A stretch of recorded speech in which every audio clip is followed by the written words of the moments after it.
Thank y'all for rolling with us on this hump day, middle of the week, 20th day of May, 2026. Thank y'all for rolling with us as we begin today's episode of the Front Porch, coming to you from the historic campus of Xavier University, from our studios right here at the foot of the overpass on South Norman C. Francis Parkway. www.wbok1230.com is the address if you want to drop on by. Grab yourself a comfortable chair, a mug, or a tumbler of your favorite Frosty steaming adult beverage. Mind your manners, though. Say good morning. Holler at your people. Kick it with us for the next 3 hours as we continue to chop up this world with the New Orleans Edge the Blade. And, of course, the number one top-ranking way we love to hear from each and every one of y'all is the WBOK Talk Line.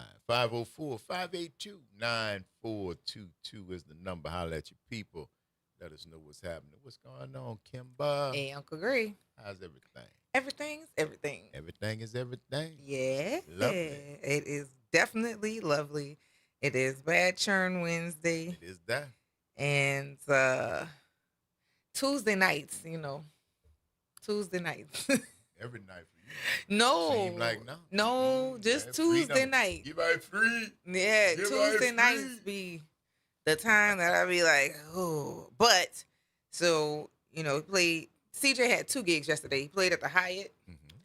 And then I didn't know about that one. So I had planned, At the Hyatt, you didn't know. Yeah, I didn't know about that one.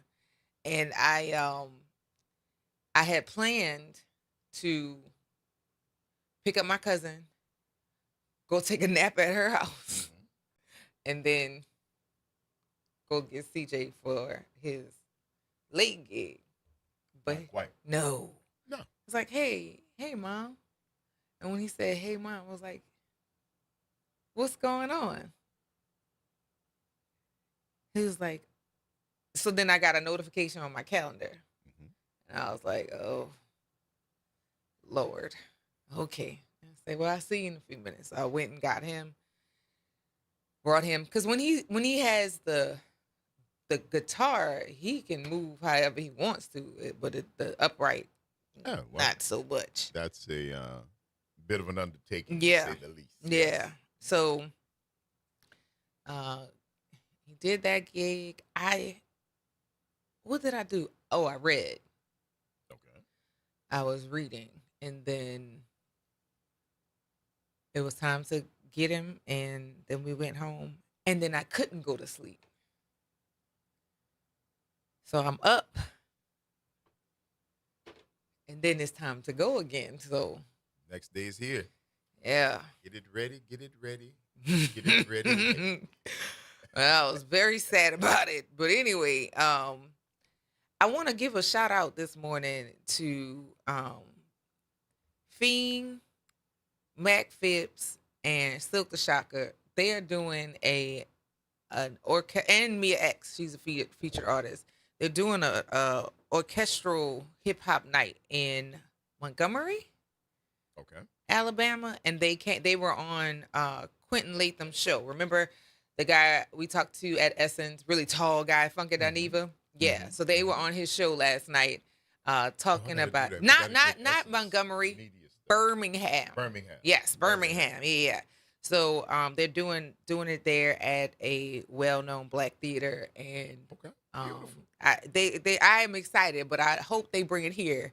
Mac Phipps and Angel and Mia have all been here to the Front Porch. I would love to see that here in New Orleans. Hip hop opera. Something like that. Or But it's like operatic hip hop. Yeah. Symphonic. So I'm wondering if they in conjunction with an orchestra. Mm-hmm. Is it, so it's conducting with It's with an orchestra, yeah. Okay. All Yep. right. Shouts out to Birmingham. Yeah. Put it on the map. That's So, beautiful. yeah, I'm hoping that they bring it here. I got to put in for the media credentials for Essence. I'm going to remind, yes. Because I got to do that. Yes, I'm going to remind you to do it because we need to remind me. make sure, because our very good friends at Essence really do take Yeah, care of yeah. us. Can't wait to see our crew. This is like the 4th year. Yeah. Yeah. Yeah. Naya Brooks. She definitely is on it, doggone it. I appreciate her, the staff, and everybody else for us, since they really do take care of us, for real. For real. I had a dream that we were That one talking. day. Oh, No. I'm sorry. Oh, it's coming, but What? not Yo, that is terrible. not yet. Yeah, not quite yet. I had a dream that we were talking to Shantae Moore. You remember when we took the picture with her Yes, I at do. Essence? I had a dream that we were having a conversation with her about something that she wanted to do in the city. And I probably had that dream because like the day before she started following me. Oh, wow. Okay. So Perfect. yeah, but she we were talking about some things that she wanted to do musically here in the city, and then in mid conversation her husband came up and he was talking to us. Then she came back in the outfit that she had on the rooftop. Uh-huh. It was very I don't know. It was I don't know. very show business. Yeah. It's very show business. It's Yeah. understandable. That's what you got to do. That's part of it. You've got a wardrobe budget. Yeah. You might as well utilize it because somebody's there that is being paid to watch your outfits. Yeah. So either you're going to pay them for nothing or you're going Give to him a show. slip right back there and change clothes. Yeah, it was very She interesting. looked great, though. Very accommodating, very nice. Very Great kind. spirit. Very little. Yeah. Oh my Yeah. God. I She's mean, so I saw her little. years ago doing BRE. She was like, "Oh my God!" I said, "Yep, you went all white in New Orleans, brand new." Shantae Moore before Dwayne Wayne. With Keith, This was she did a duet with him. Black Radio exclusives. This was this was her debut to Jamie Starr and all the dudes that was because it used to be when BRE came to New Orleans, it was a good time. Keith Washington. Yeah, it was a good time. Yeah. But we got to take this quick break, y'all. You tuned into the Front Porch. WBOK. It's what New Orleans is talking about. All day long. Don't go nowhere, y'all. Hump Day, bad churn. We see you on the other side of the break.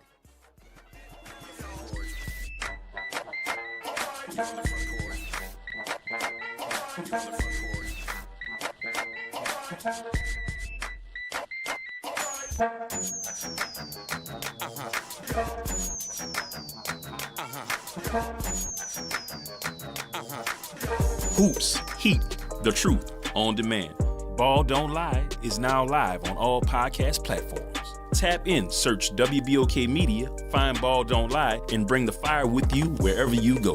Download, share, and leave that 5-star review because the game doesn't stop when the show ends. Good morning, everyone. I'm Elizabeth Kubel, and here are today's headlines for you. Some of you in New Orleans East are being asked to boil your water before using it.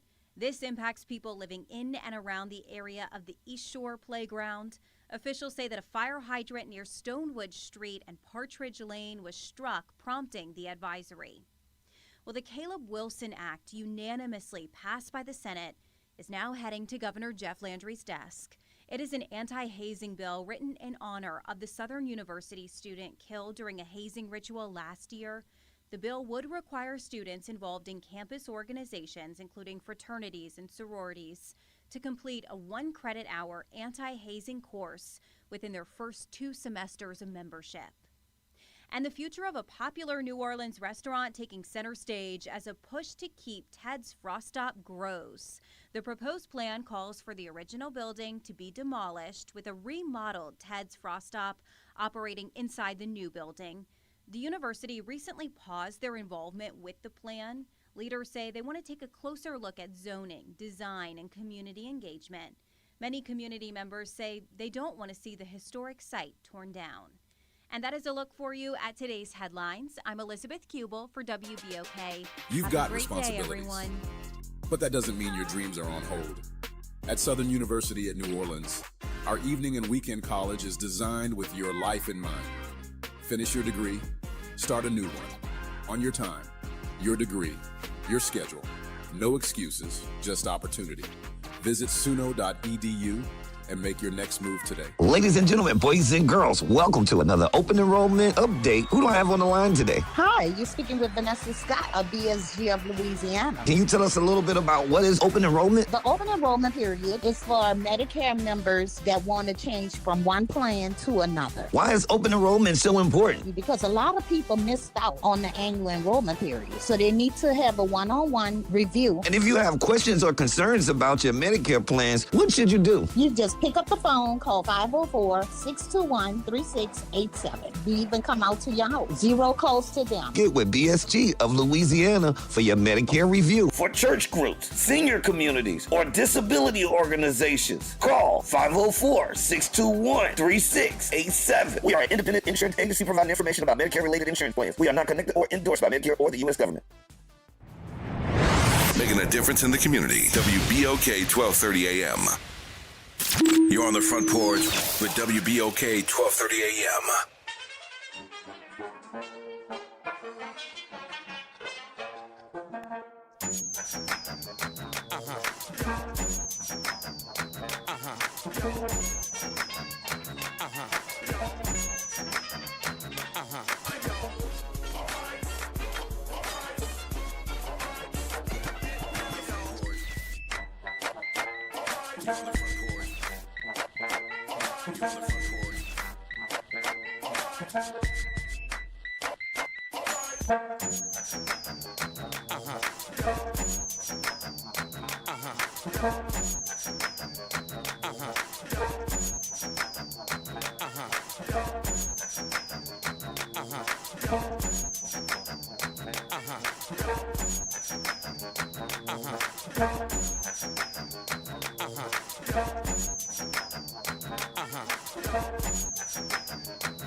Welcome back, y'all. The Front Porch, WBOK.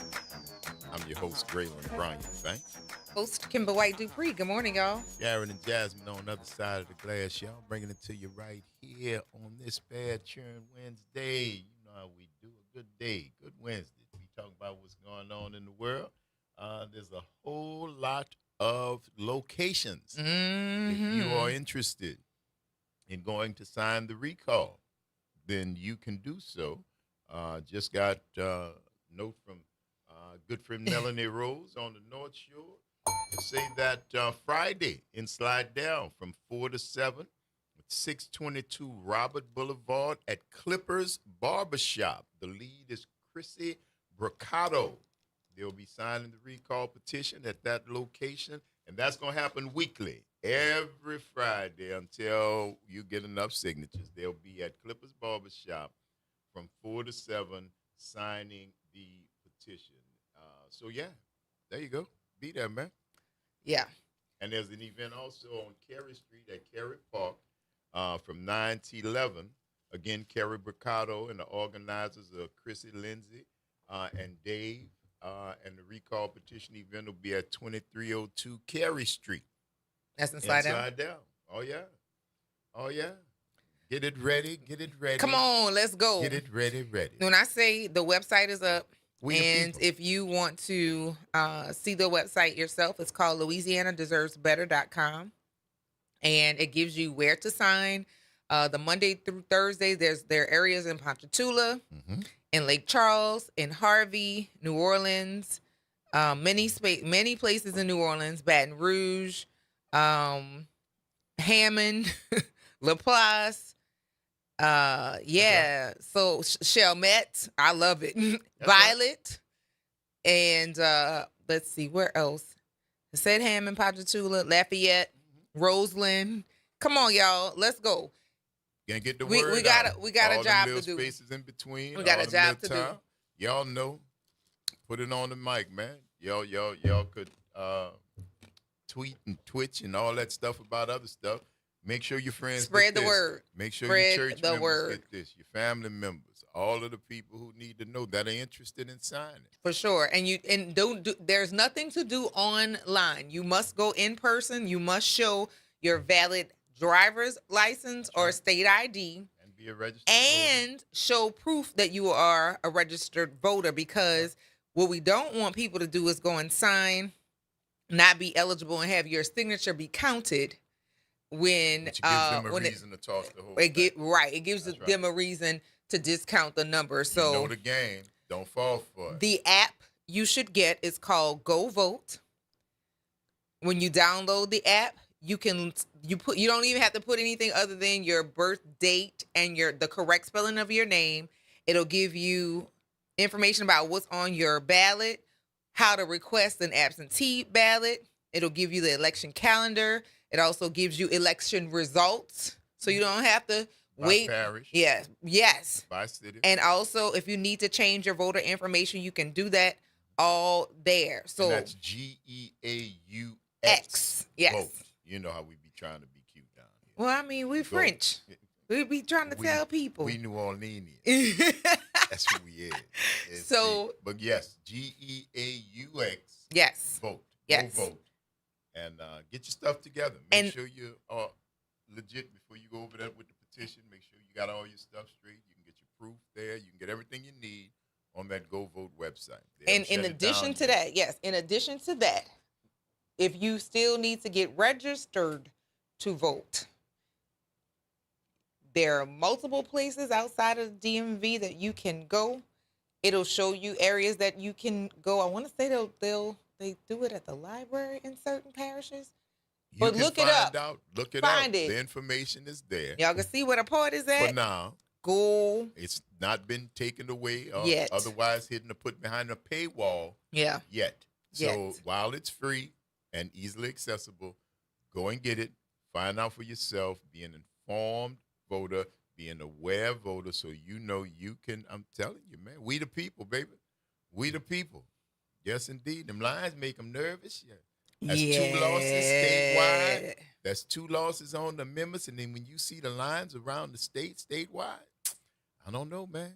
Old Jim Crow might not have as many in this flock as he might think. Well, what did the gentleman say? That this is the Confederacy's last gasp? Something like that. Like this is the end of the people, the Confederates. Like this is it. Where have I heard that before? Have I heard somebody mentioning that these are the death throes of that whole philosophy of white supremacy? Confederacy. Yeah. Well, I don't know. Yeah. Somebody. I heard it before. You're a smart man. Yeah. You're well read and I be trying. pretty full of useful and historically referenced information. So you know. Love history. Yeah. Love history. You ain't doing nothing new, boss. No. You ain't doing nothing ain't never been done. And I thank my father for letting me be here to see it, to have some insight, to be able to put a little bit of fence. Because he got a fence around me. I put a little bit of fence around the ones I love. Please. And put them in there. You understand? So that's what we're going to go with this. So y'all keep on doing what you're doing. Study history, or you are doomed to repeat it. Jesus. 504-582-9422. Good morning, Elwin. Hello. Kim. And how is my good friend Kim doing? I'm doing well. How are you? I'm doing just fine. You sound like yourself. Did you smile today? Say what now? Did you smile this morning? I did. Good. I'll take that as a smile. Oh. I'll take your smile. All right. What do you want, Elwin? You know I gotta mess with you, Kim, every morning. You're laying it on heavy. What's going on? How you doing, Braylon? I'm pretty good, but I want you got any more of that would turn people into candy bars? You got any left? No, bro. Look, I came over and knocked on your... Boy, you're Look, Hoover. I came you're over and Hoover. knocked You're on your door last night, but the dogs ran me off. What happened? I came over and knocked on your door last night, but the dogs ran me off. Why the dogs ran you? I don't know. Maybe they wanted some of that candy bar. That's what you had? Listen, just let me make it one thing clear. Full disclosure, that wasn't my dogs chasing you, cuz. So, I don't know what you had or who house you was at, but my dog come call me. He don't chase. My dog say, get the gun. That's my dog come. He ain't no big dog. He's smart. He don't balk. He just come call me. Get the gun. And I said, okay. Good dog. Good dog. He's a good dog. He's a good dog. He certainly is. So no, brother, that was not me whose home you went knocking at last night. But I hope whoever house you was knocking at, y'all wound up having a good time, did you? God. Well, look, we ought to call the governor racist and governor prejudice. I thought we named them already. I thought we named them Mounds and Zero. Yeah. Well, Oh, and what about the dude from Monroe too? Morris, who brought the bill? Payday. Oh, Morris, who brought the bill? Morris, who brought the bill. That's what he is, because that's what he in it for. He in it for a payday. So we're going to call him Payday. Okay, good. Anyway, how was your day, Braylon? So far, it's pretty good. I'm not talking to this dude, Elwood. He's strange, but I like him, yeah. Why are you laughing at that man, bro? That's wrong. Everybody think I'm strange. I don't know why they think that. You don't seem strange to me.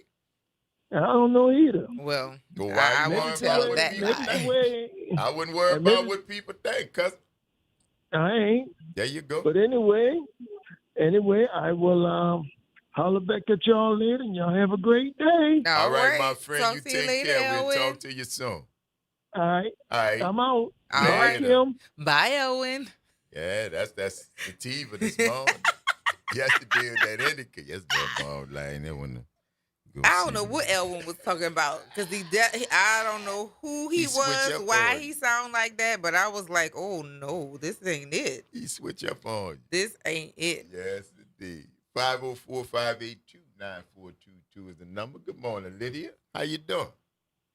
Good morning. Good morning. I saw you in church. I saw you on church this weekend. I watched it at home. Oh, okay. Okay, we're looking for you to come in there. Yes, I'm gonna make it. It's far. I gotta get up early to make it over there. That's why I stopped going to Cornerstone. We start at 10. Far. We start at 10. Say again.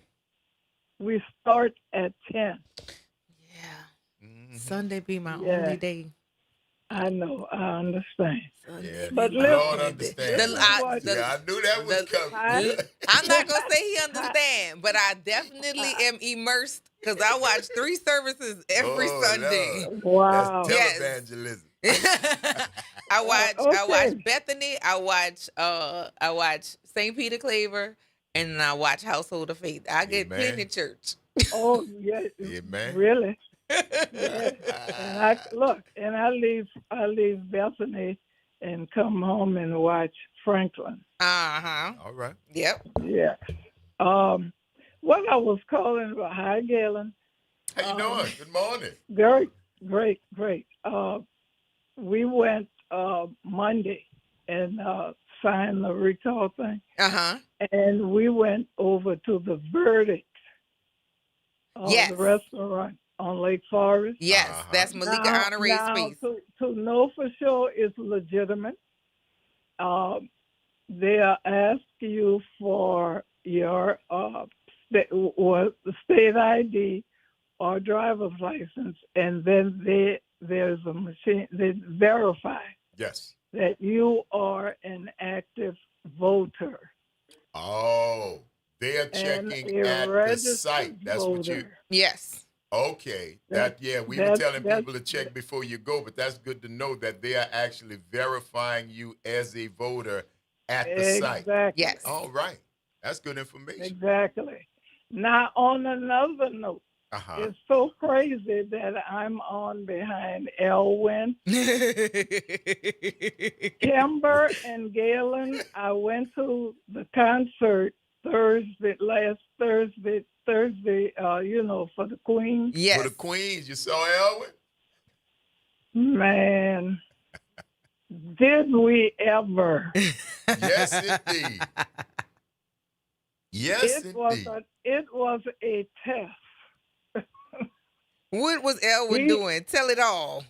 Well, he wasn't doing much. That was the thing. We waited for him. We went with RTA people.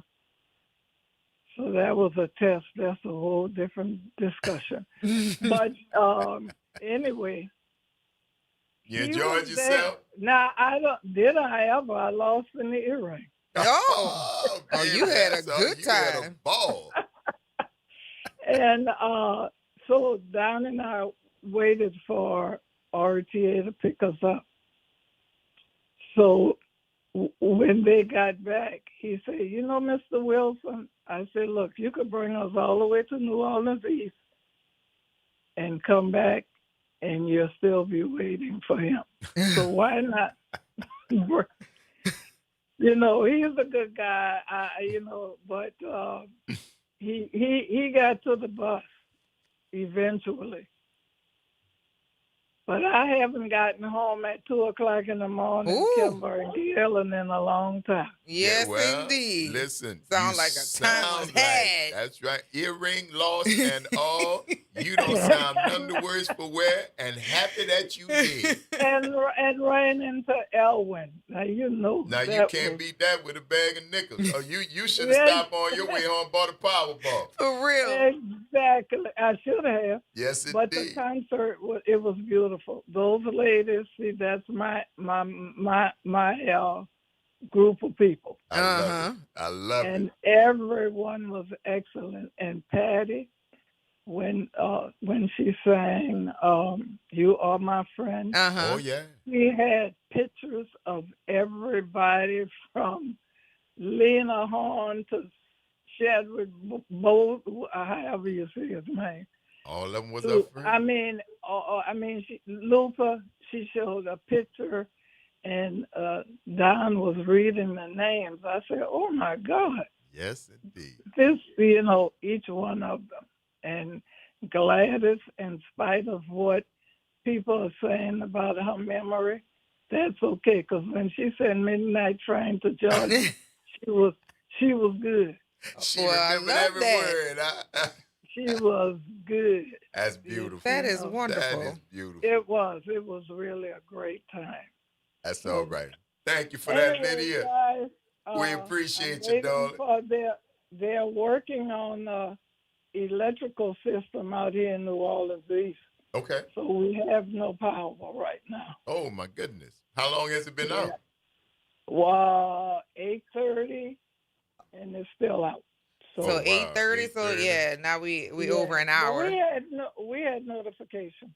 That's because they're doing some work uptown too, and we got a notification. I think it happens Thursday or Friday. About 8 hours, they say the power's gonna be off. So yeah. What are you gonna do? So nothing but wait until I come back home. That's it. And That's it. Graduation is tomorrow, Kimber. Yay! And we'll all be finishing together. Kennedy and Myri graduate the same year, and we sending them on their way happily. On their way. Yes, ma'am. Yeah. So, and the other ceremony was beautiful last night also. Baccalaureate. Service was really nice last night. So we are almost done. You guys have a great day. You too. Talk to you soon, and I'll see. I'm trying to work out to come out to Bethany once a month because I just can't keep making gas high. Mm-hmm. She ain't that, Lord. She don't. I'm gonna be tapped in though. Yes. Okay. And I get the prayers from Reverend Boger every morning too. Oh, well, that's great. Yes, I'm connected. I love it. I have to call him because he kind of missed a couple of mornings. I said, I don't like this. You have to do better. Yes, indeed. That's all right. Okay, well, you guys have all right, love. Talk to you later. Bye-bye. Bye. See, you covered, huh? Listen. 504-582-9422. Good morning, Don. What's happening? Good morning, Mr. Banks. How are you, sir? Dupree. Good morning. How are you? Ebony and Ivory. Y'all going Peebles. Here y'all together again. All right. Oh, yeah. Okay. Yeah, there you go. We are back together again. Mm-hmm. Back in stride. Back to reality. Oh, my God. Here you go. Don't get me started. I go in. Head by head. No, thank you. No, thank you. What you got going, Don?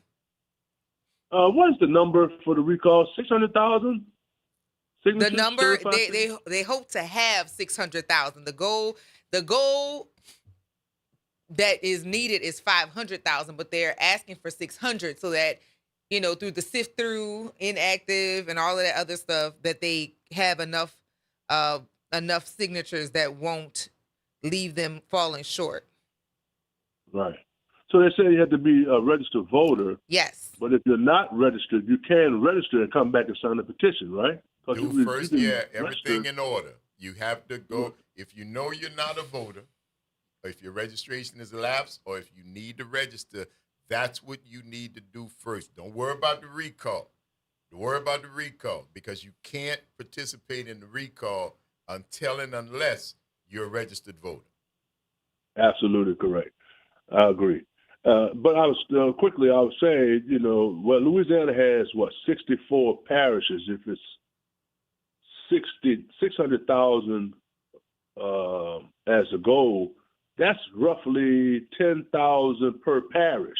Now, we know some parishes in Louisiana is sparsely populated. I don't think they may have 10,000 people in them. And so the heavier populated areas would have to carry those on average. They would have to do a yeoman's job or carry the petition certified signatures. So, have you seen the lines now? Have you seen the videos and the coverage of the lines? Right, I've noticed that, and I was just speaking more to the demographic though, because it ain't just us. Right. It ain't just us. Absolutely. I mean, you can't have yeah. That's the whole part. That's the whole. That's what I didn't want to get lost in the recall. No, I didn't want to think that this is a vendetta. This is democracy at its best. This is democracy in action. This is we the people. Right. This is right. we. Texas doesn't have a recall mechanism. That's California recalled this Governor Gray. Remember Governor Gray? Yes. California got recalled, and you got Schwarzenegger. But Texas doesn't have a recall, and Texas has 254 counties, but the majority of the people live in the southeast and northeastern portion of the state, and the southern part of the state, not in the northwest. And so the burden falls on the southeast and the northeast, i.e. the metropolitans of Houston and Dallas and San Antonio, but they feel the ire of this type of politics that punishes them and reward those in areas that's sparsely populated. And so we have to balance it out when we have the mechanisms in place to have recalls and redress. I look at it as a recall and a redress of policies that the governor is doing, like the data centers that's going to destroy water and energy, and the people are going to be left holding the bag. And so, yeah, that's what always it is happens. very appropriate. They take the money and run. And it's more of the same. But I agree with you. We just got to be aware. You can see what's happening in other places, and be sure that it is coming here soon. We got to take this break, though, Don. Yes, sir. Thank you very much. All right, have a good one. Y'all tuned in to the Front Porch. WBOK is what New Orleans is talking about. All day long. Don't go nowhere, though. We got to take this quick break, and we're going to see you on the other side of it.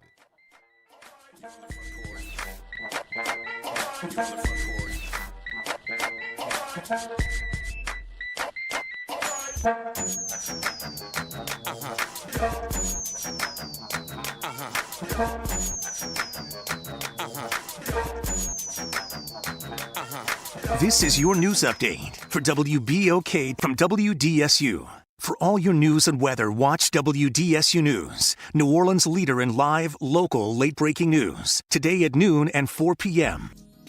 Expecting the daily rain chances to begin. Today's rain chances will actually increase. For most of the morning, we'll actually stay on the fairly dry side, but once we get to the afternoon, that's when the storms will start to pop up for us. Any of those could produce some heavy downpours. Highs for today will be into the mid-80s. As we head into Thursday, on into the weekend, and into Memorial Day, Expecting more daily rain chances, especially for the afternoon. For the WDSU First Warning Weather Center, I'm Raven Richard.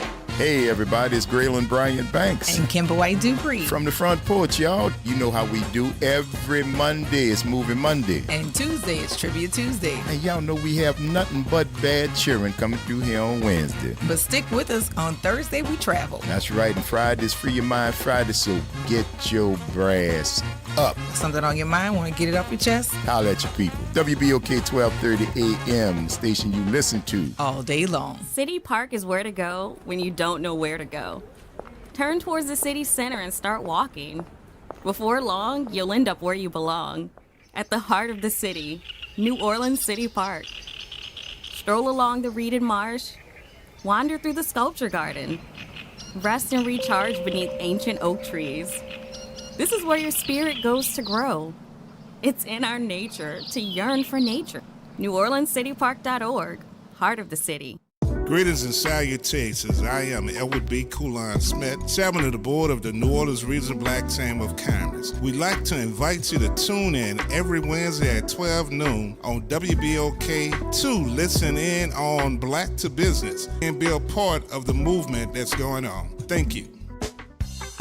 The New Orleans Jazz and Heritage Foundation presents the Louisiana Cajun Zydeco Festival. 2 days of nonstop dancing and rhythmic sounds of Southwest Louisiana, Saturday, March 30th and Sunday, March 31st at the George and Joyce Ween Jazz and Heritage Center. Don't miss musical performances by Big Nathan and the Zydeco Cha-Chas, Chubby Carrier and the Bayou Swamp Band, Donna Angel and the Zydeco Posse, and much more. Doors open at 2 p.m. and music begins at 3. This event is free and open to the public. For more information, visit CajunZydecoFest.com.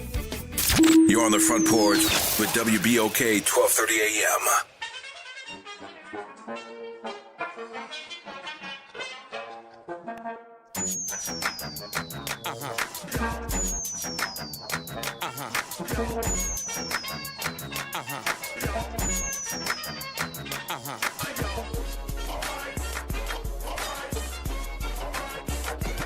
Welcome back, y'all.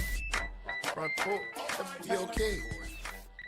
I'm your host, Graylin Brian Banks. And I'm your host, Kimber White Dupree. Hey, y'all. Jasmine and Jared on the other side of the glass. Y'all right here on this bad cheering Wednesday. Talking about the recall. Different places all around the state. Mm-hmm. Go and find out. And no, Mark, you don't need your voter's registration card. That's what we just found you can get out. the app. You can get the app. You can go there right now and check. And they are actually... they're verifying you. Ms. Lydia, yes, who let us know that when you go, they're actually verifying you there, because I think nobody wants any inkling, semblance of wrongness where they can cry fraud or voter fraud, or, you know, that same lie they've been telling ever since your boy still say he lost the election or won it or lost it. I don't know what he said he did. But that's what you're looking at right now. So everybody's doing double and triple checks. And if you voted before, you should be in good standing. Go to Go Vote, GEAUX, vote. Check it there. Go to one of the locations somewhere near you and see if they can check it right there. But do what you need to do. And if you are not registered to vote, that's first. That's first. Because if you're outraged about what the governor's doing, you should have been voted. You should have been voted. But it's not too late. I'm not going to cold water you about what you didn't do. I'm only looking to the future. Can't change nothing you haven't did or did something in the past, but we can move forward and make it better right now. So go register. Get in the game. It's not too late. We would love to have you with righteous, eye-open, passionate, devoted vote to the betterment of your community. So there you go. Do your thing. Man, that really, when you say you should have been voted, that made me feel again like I felt, because I was still on the wake up show and I got them election results. I was steaming. Mm-hmm. I was so mad. Yeah, you should have been voted. And now that you have the chance, while it's still available, you should go vote now. Go vote. Yeah. Mark said, Grail, and I went to sign a petition up here in Biara, and the line was all the way down the street causing traffic issues. Everyone in the line was Caucasian. Yeah. You don't want the Civil War again. Yeah. They don't want that. They don't want to go back to using salt and pepper only. and they don't want to give up their freedoms at the cost of somebody else's. They don't want that. That's y'all. That's y'all that want that. That couldn't stand in a fair fight. See, that's why you cheat. Yes. That's why you do this, because you know in your heart that you could not win in a fair fight. You couldn't. You would use every excuse in the world. We not understanding the bigger picture. The masses don't get it. Blase this. White men know better. Blah, Great blah, blah. unwashed masses. Whatever. We've heard it. We'll hear it again. No biggie, right? Howsomever, boss, we the people. That's something crazy to say. Unwashed masses. Great unwashed masses. That's who they are. That's something to say. That's who they are. But that's who that lady in the bed was asking for. Give me your poor, your tired, your huddled masses yearning to be free. Why y'all just don't take the sign off it and put a little edit on there? New font, like Havtecker, and just say who you want in the country. Cause that's make it plain. Make it plain. Say, talk to the people. And really, if they did make it plain, some of the people that still got that stronghold on being a part of the cult, you on the list of not being here. Speaking of which, I gotta find this thing. Vivek. Y'all remember Vivek, right? Say Vivek. his real name. It's his name, right? Vivek. No, he got Vivek Ramaswamy. Don't he have another? I know he's like Payush Jindal. Yeah. But it's the man, Vivek. Vivek Ramaswamy. What about him? Former candidate for president, blah, blah, blah. Mm-hmm. He's got the nod for the gubernatorial Republican seat. I want to say maybe Ohio. Okay. Something like that. Mm-hmm. And there's been some pushback. No, the people say, Well, yes, people, but what people would you think it would be? D whites. You would think it would be the opponents of Vivek. D whites. Right? It's the people in this party. Mm-hmm. I mean, told a man, you are not an American. He said, you was born in America, yes, by days. Yikes.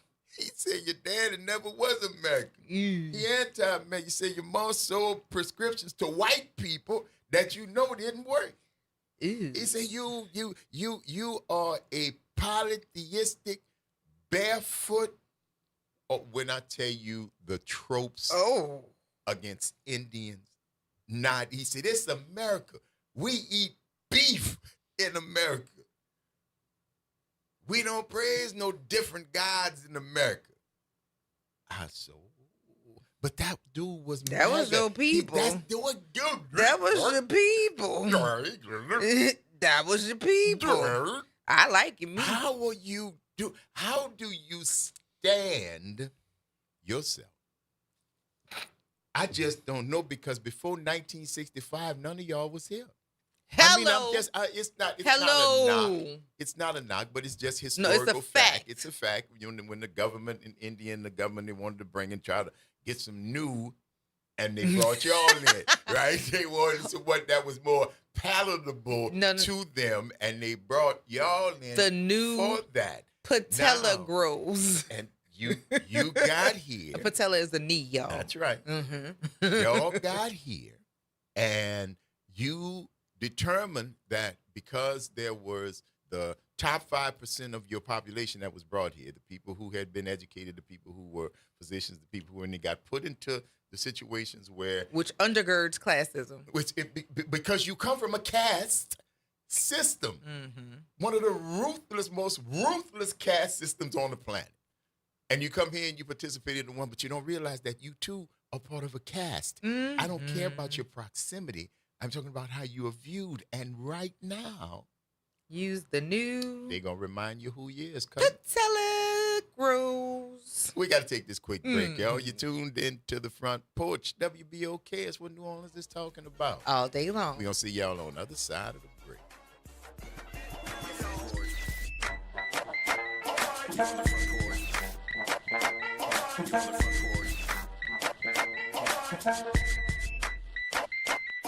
From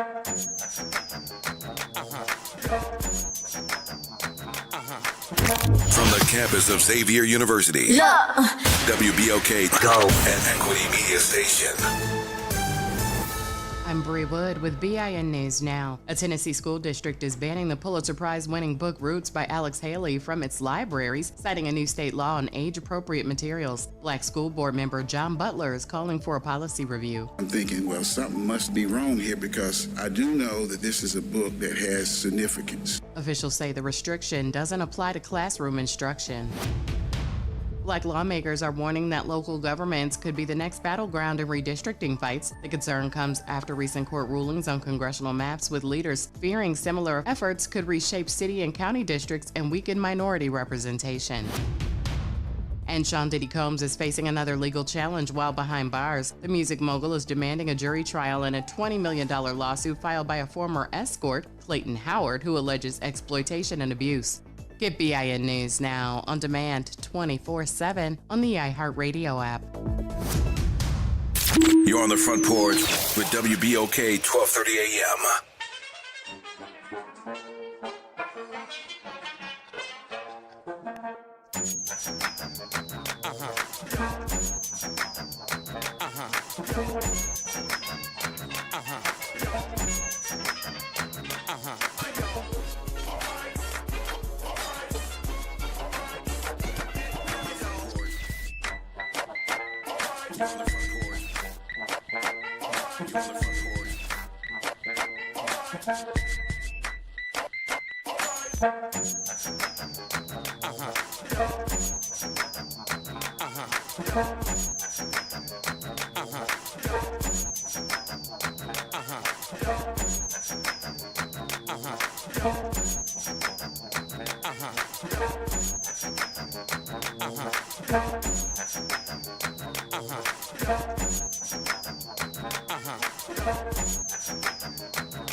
Welcome back, y'all.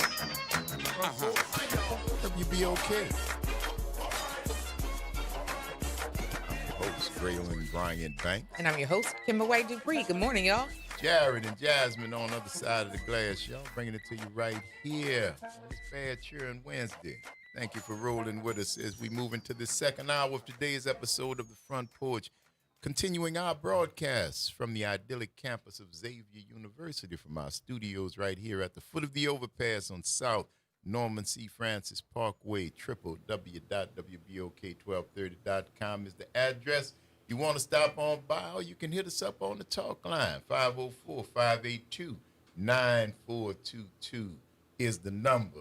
Kimba. Yes, sir. Our numbers have grown. They have, and I'm happy that they have grown because a few of the people in this room are people that have been a part of my life for. Not everybody? Not everybody, but a few. Y'all know who y'all are. Yes, but also here talking about things that I love. So I'm happy to have everybody. Good morning. Good morning. Say good morning to our listeners. Good morning, everybody. Good morning. Good morning. Good morning, everyone. That's your mic. Oh, this works. Okay. So There you we have this morning Dr. Liz Johnston Dupree and Dr. Vera Triplett, but also what last name we using? Scarlet Letter. All right. Okay. So all right, we have Scarlet Letter. There you go. That's a whole conversation in and of itself. And please introduce yourself to our listening audience, sir. Frank Steele. There we go. So we have 4 people that are here to talk about things that I love, which are education, which is very near and dear. Y'all know, y'all tired of getting taught how to do math and stuff on the front porch, but it's never going to end. And also the Andrew Kaye Center this summer, you have an opportunity for our city and for kids of our city talking about Freedom Summer at Andre Caillou. Absolutely. Alrighty. So I'm excited. NMI Micro Schools, Noble Minds Institute Micro Schools, has partnered with Andre Caillou Center to offer a full summer camp starting on June 1. Mm-hmm. What is really great about our camp is that we work with both neurotypical but also neurodiverse families. That is something that is really sorely needed. Many times people, if they have children that fall into both of those categories, they generally have to find 2 separate places to bring them. Yes. So we're excited about the fact that we get to service all the children in any family. So before we dive too far into this, you were just listening to Dr. Vera Triplett, who is the leader of Noble Minds. And I want you guys, before we go too far, tell our listeners who you are and I guess give us a little bit of why you do this work. Okay, sure. So I'll start since the mic is right here. So I'm Dr. Vera Triplett. I am the founder and school leader of the Noble Minds Institute, now micro school. We were a charter school for 8 years, and we have now gone back to our original sort of entity, and we're excited about that. And the reason I do this work is, quite frankly, I raised kids in this city. All of my children are grown up now. I have 3 grandchildren, one that lives here, a high school student, young Black man, who also happens to be autistic. And so the work is really personal for me. Okay. Hi, I'm Dr. Liz Johnston Dupree. I am the founder and chief creative officer of Folk Riot, which is a Southern arts and culture company. And we are currently producing a play called The Lament. It has grown out of a lot of personal and professional thinking and musing over different aspects of culture. My PhD is in comparative literature with a focus in Afro-diasporic religions and spirituality and popular culture. So I think a lot of that spiritual aspect, parts of Afro-spirituality is present in that, but also looking at culture and human life and our relation to each other and the spiritual and the physical. And a lot of my work as an artist and as a professional reflects that. Where you from, Doc? I'm from New Orleans. Yeah. Where about? Uptown, 12th Ward. That's I heard the UPT in that. Oh, Lord, have mercy. My name is Frank Steele. I'm a spoken word artist, poet, actor, and model. And I mainly write about social injustice and love or anything that has to do with human relationships. And I also working on a few different poetry books. So that's basically the gist of it or what I'm doing. I'm working on a few different projects for as acting with this stage play. I'll be playing Marcel in this play. So yeah. Where you from, Kurt? Uptown New Orleans. I'm out the Magnolia. That's where they said that. And relax this. Yeah, that's where you from. Show what's going on. Yeah, for real. Uptown in the house. Anybody watching, well, most people watching know what my given name is. Yes. My performing name is Scarlet Letter. I am a burlesque performer and producer. I just celebrated my 9-year burlesque anniversary a couple of weeks ago. Congratulations. But in my real life, I am a former television master control operator. I am a former teacher. We won't cover all the bases of that, but I have dealt with children for most of my life. And currently, I am in this wonderful play that Liz has written. I am Marcel's wife, Jen, who has to tend to him in his ailing years, and we're coming up on a secret that may shock the family. Oh, okay. I like it. Like you mad now. You all in character. You're like back in character. Marcel, I don't know what shit. Now, Scarlett, where you from? Now, Scarlett, where you from? I am a New Orleans East baby, but most of my family grew up in the 7th Ward, so I'm kind of, Where you went to high school? You know where I went to high school. 3-5. Y'all can do the rest. Where you went to dancing school?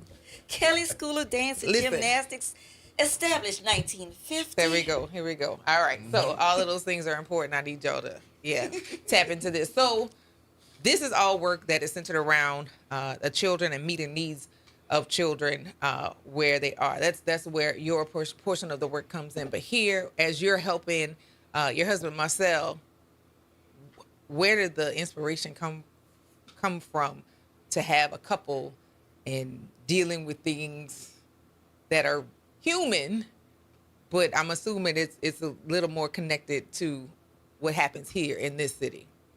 Yeah, I think with this, going through my own personal tragedy and wanting to work out why it happened, what the fallout is, how do I heal from this, and trying to get into the mind frame of the person who committed this thing against me, and thinking about like what happens after this, like after you do something so terrible, like what's the fallout? How do you go on living? Do you tell your family about the horrible things you've done?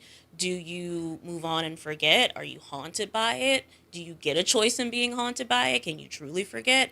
And also, what's everyone else's reaction to that going to be? How do our actions in one moment impact not just ourselves or the person we hurt, but everybody else around us forever?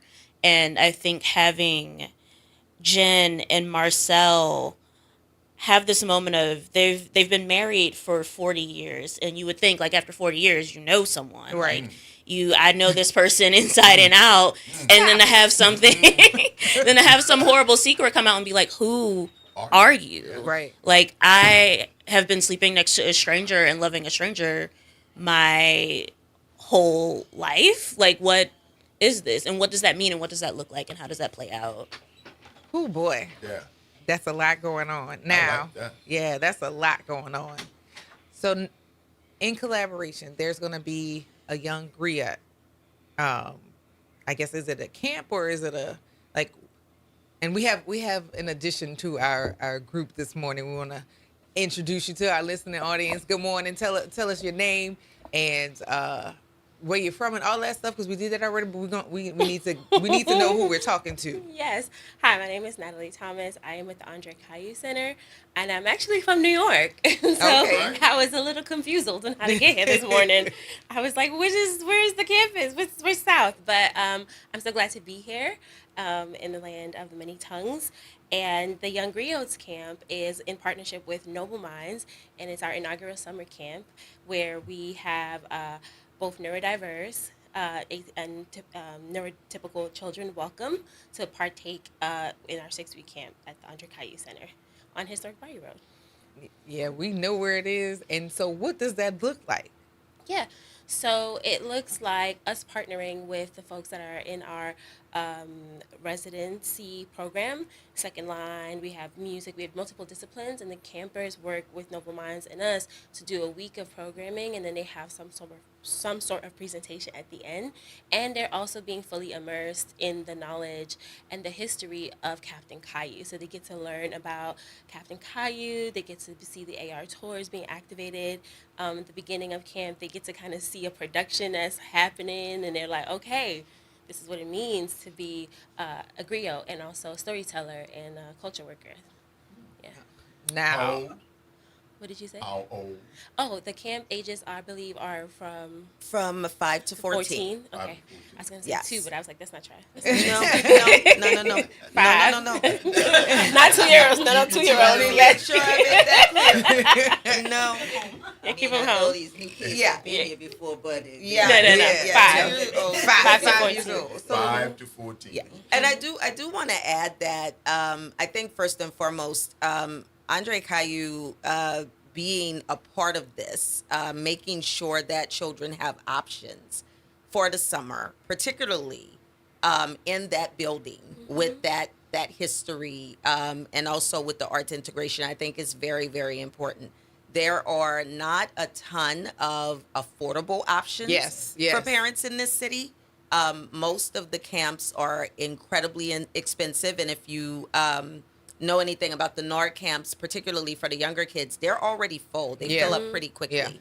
And so this is a centrally located campsite that offers just about everything that I think a family could want at a very, very reasonable rate. Yeah, we're partnering with some of the food vendors on Bayou Road to make sure we have sustenance for the children. And we also have drop-in options available too. So it's not just like if you miss the window, you can't, because it's on a week-by-week cycle. So if you're like, I'm going to drop them in for the last 2 weeks, they get a little bit of music and get a little bit of movement on the yoga mat. That's great. Let's get them in there. Yeah. All right.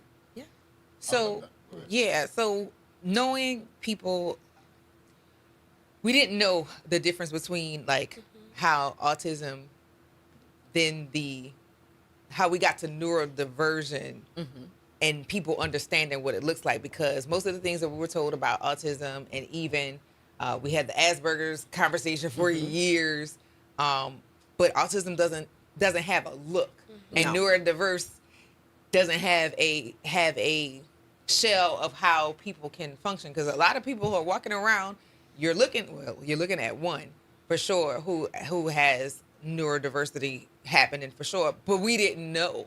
Correct. Like we didn't have the language and how it was dealt with then keep us busy. Yeah.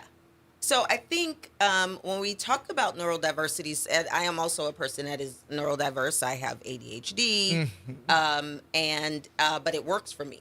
I think that one of the things that you said that was key is, first and foremost, we didn't have the language. Language is very, very important. Yeah. Because if you cannot describe something, it frustrates you. People don't know what it is that they're experiencing. Even the person that is experiencing it doesn't know how to explain it. So I think that's the first thing. I think the second thing is that autism looks different in different individuals, period. It is not any one thing. And there are not people that you can look at and say, oh, that person must have autism, and somebody that you can look at and say, oh, that person definitely does not have autism. It is a spectrum, much like you hear about the autism spectrum. Yes. I think the thing that is important to know and understand, though, is that the word autism actually translates into in their own place and time. And so it is not that neurodiverse people are less capable. It is that they do things when it works for them. Yeah. And if it works for them. And if it doesn't, they don't. And it's part of the reason why so many people who are identified as autistic can hyper focus in on one thing and become expert at it, because they have the ability to cut out the noise in some ways, we would hope that we could be like some of those people, Right. right? Because they have the ability to cut out the noise on everything else and focus in on the one thing that they are truly interested in. And I think that's amazing. I think it's interesting you say you too ADHD. I call it now. Yes, Because I found out late in life I got all these things that everybody got names for now. But when you say you made it work for you, that resonated with me because you know you're different. You know it doesn't work. The music doesn't sound the same to you. It sounds great, but it's different. But you dance to it in your own way and you make your way through. Is that like the foundation or the crux to why you want to get this camp done with both neurodiverse kids and just put the mix in so people can Well, work together? I think the crux is that kids are kids, and everybody Mm-hmm. deserves to have an amazing summer. Right. And I think that it is incredibly important for neurotypical kids to interact and interface with neurodiverse kids. I don't think that we get rid of the othering of people without bringing folks together, and that's true of anything that we can think of, right? Absolutely. The first step to marginalizing people is dehumanizing them, and That's right. so when Make you them other. can to make them other, and so the way that we've always designed our program is that people think differently and they behave differently, but we are all here for the same goal. Yeah, and that like really, really, really resonates with me because Scarlet Letter and I grew up in a place where I don't think we ever paid attention to the fact that we were firing off on each other. I mean, really, literally, we used to be stimming in the same room, but we didn't even know that that's what it was. And you find it in artists, and a lot of people that othering that they do to artists. Oh, the theater kids. Oh, that's the choir kids. Oh, those are the musicians. And maybe people don't pick up. They see the product, but they don't see how that takes place. And that would have helped a lot because you know that something is different, but you can't explain why it's different. So yes, Definitely. How do we get information about where people can sign up and? Yeah, everything is on our website. You might want to speak more. Oh, everything's on our website, www.accneworleans.com for the tours, for the show, for the camp registration, and we just have it up so you can just click on it and register. Yeah, this sounds like an excellent program. In addition to, I know there's some sort of spectrum something going on. I just need to get fully tested. But I spent a little under a year dealing with preschoolers, and I had a class of like maybe 16 kids, and 2 of them were different levels of autistic. So dealing with 4-year-olds who are neurotypical, but some of them look like they could have been leaning toward the spectrum, and 2 that were obviously on the spectrum, was an interesting exercise in trying to be inclusive of everyone. I had to find some sort of routine for my autistic kids so they could feel comfortable in the room, in addition to giving the other children not only their attention when they needed it, but to make them aware that this is your classmate as well. And even though they act in a certain way, he's still a kid, or she's still a kid like you are. And they took to that well. They would play with them as if they were all on the same equal footing. And that's the goal. Yes. That's the I goal. think you have to. I'm sorry. I think you have to demystify certain things. So you mentioned earlier stimming, and people stem in a variety of different ways. Some kids rock back and forth. Some have vocal stems. Some chew on pencils. Whatever the case may be. Oh, chewing the pencil is a thing? Oh yeah, 'Cause I would absolutely. need a forest. I chew more pens. I promise you. Absolutely. Really? Yeah, absolutely. Listen, stimming is simply a way to calm your nervous system. Yep. That's all it is. It's a nervous system calming technique.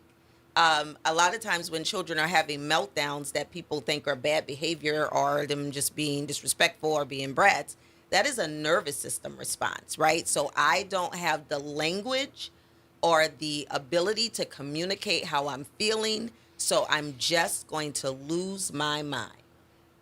And for a lot of people, for example, one of the things that is very important in traditional classrooms is that children sit still, right? Sit down at a desk and be still. At our school, that's never been an issue. You can stand up. As long as you're doing what you're supposed to be doing, standing up is not a problem. You can lay on a beanbag.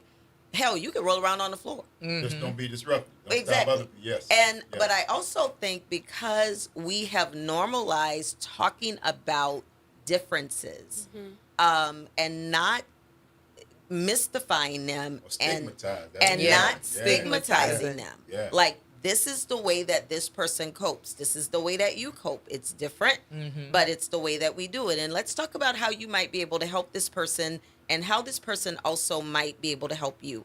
Because I do think that one of the opportunities that we miss is we have as much to learn from neurodiverse communities as neurodiverse communities have to learn from us. Yes. I have so many students that I have just learned the art of just not giving a darn about certain things. Like, we have kids that come dressed in superhero uniforms and they have on princess outfits and their shirts are backwards and their shoes are untied. And you can literally be like, did you know your shirt was on back? Yeah, I wanted it that way. I wanted to wear it like that today. Okay. Come on in. It's one of the reasons why we didn't do school uniforms. Because, again, all kids don't need to look the same to learn. We got to take a break, and I want to continue talking about this, y'all. This is good information, and I also hope that you all are listening and then start paying attention to the kids that are in your sphere, because oftentimes when we start having problems of difficulty with kids who are neurodiverse that you may not have noticed, it's usually we see little things but we ignore them. But we're going to take this break. You're listening to The Front Porch here on WBOK. That's what New Orleans is talking about, y'all. All day long. Stick and stay. We'll see you on the other side of it.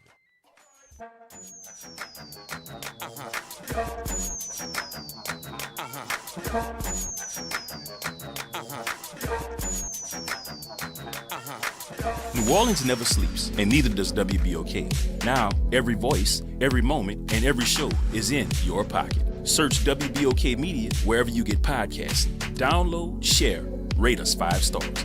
Because when you support us, you amplify Black voices and the New Orleans culture. Good morning, everyone. I'm Elizabeth Kubel, and here are today's headlines for you. Some of you in New Orleans East are being asked to boil your water before using it. This impacts people living in and around the area of the East Shore Playground.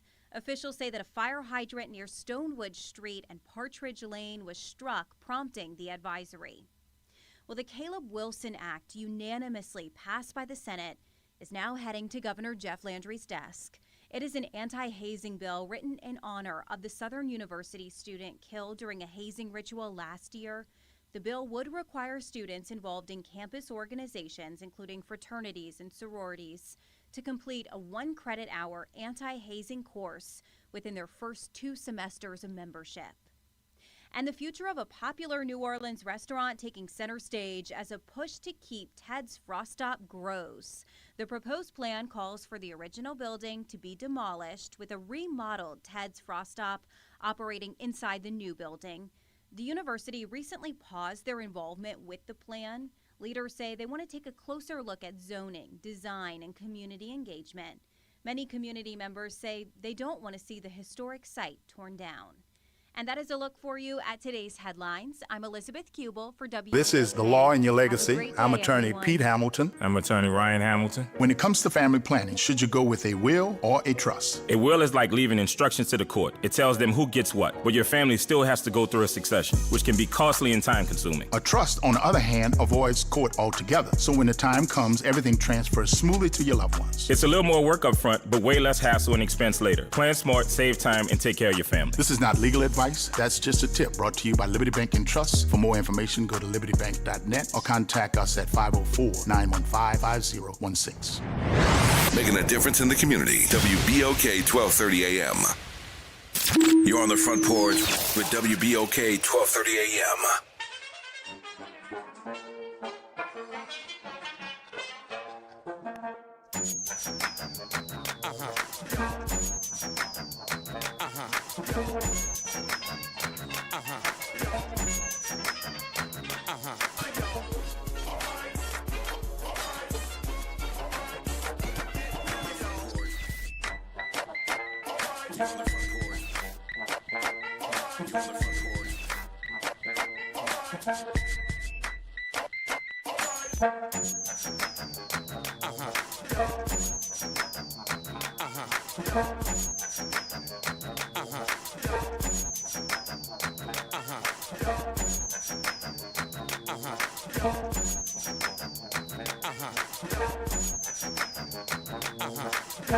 Welcome back, yo.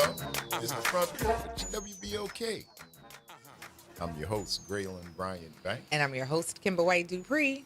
Jasmine and Jared on the other side of the glass, yo. We're back into our conversation with a great conversation. Yes. Neurodivergence and schools and teaching and Kimber about to cry and all kinds of stuff happening over here, man.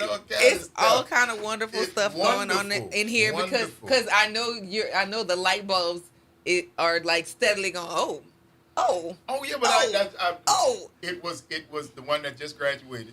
Jalen was the one that told me she was like 13, that told me, oh, Daddy, you got ADHD because the coffee makes me sleepy. I got to have the television on. I can read a book, 2 magazines, and write all at the same time. Sing the songs while I'm writing, and all of this stuff is happening. But for me, that's just normal. Regular. That's just regular. I'm chewing the pencil, chewing the straw, and she's like, dude, I'm like, I'm glad that the science didn't come until after I was grown. I can say that I wouldn't want it to be I wouldn't want to have been medicated out of who I am because I like who I am. Yeah. It's not, I know Grail, and he's different than everybody else, and I'm cool with that. But if I was to been given something that made me regular, I don't know if I would have. That's it. I'm getting tested. So yeah, I don't know if I would. Perimenopause has caused me to really, really pay attention to my my symptoms, but also my behaviors. And so I wrote this just yesterday. I said 5 signs your temper is actually ADHD. 1, 0 to 60 flash, and it is immediate. The sensory snap.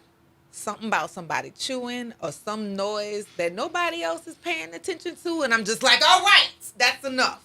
3, the no reaction, which is dangerous because I'm processing how far I'm gonna take this, especially if I've already said, hey, now I kind of need a second, right? And then the transition tantrum. I need to get you off of me because I need to get quiet. And then the shame hangover. Yeah, everybody, I just heard the hush. Yeah, like those things growing up. And I thought I always think that everybody did what I did. But handling immediate emergencies, I'm wonderful at. Long term, you mean I got a plan for this, how this is going to happen? I mean, I'll just wake up and do it when it's time for me to do it. College, high school. And because it always worked, it never gave me a reason to do something different. So, talk about it. I definitely relate to that. Like everything you said to a T, and just especially like in college and going through like education the whole time, never really was able to like focus in class, but I was quiet because I was always like writing poetry or song lyrics or concepts like in my journal, and like people are thinking like, "Oh, you're such a good note taker."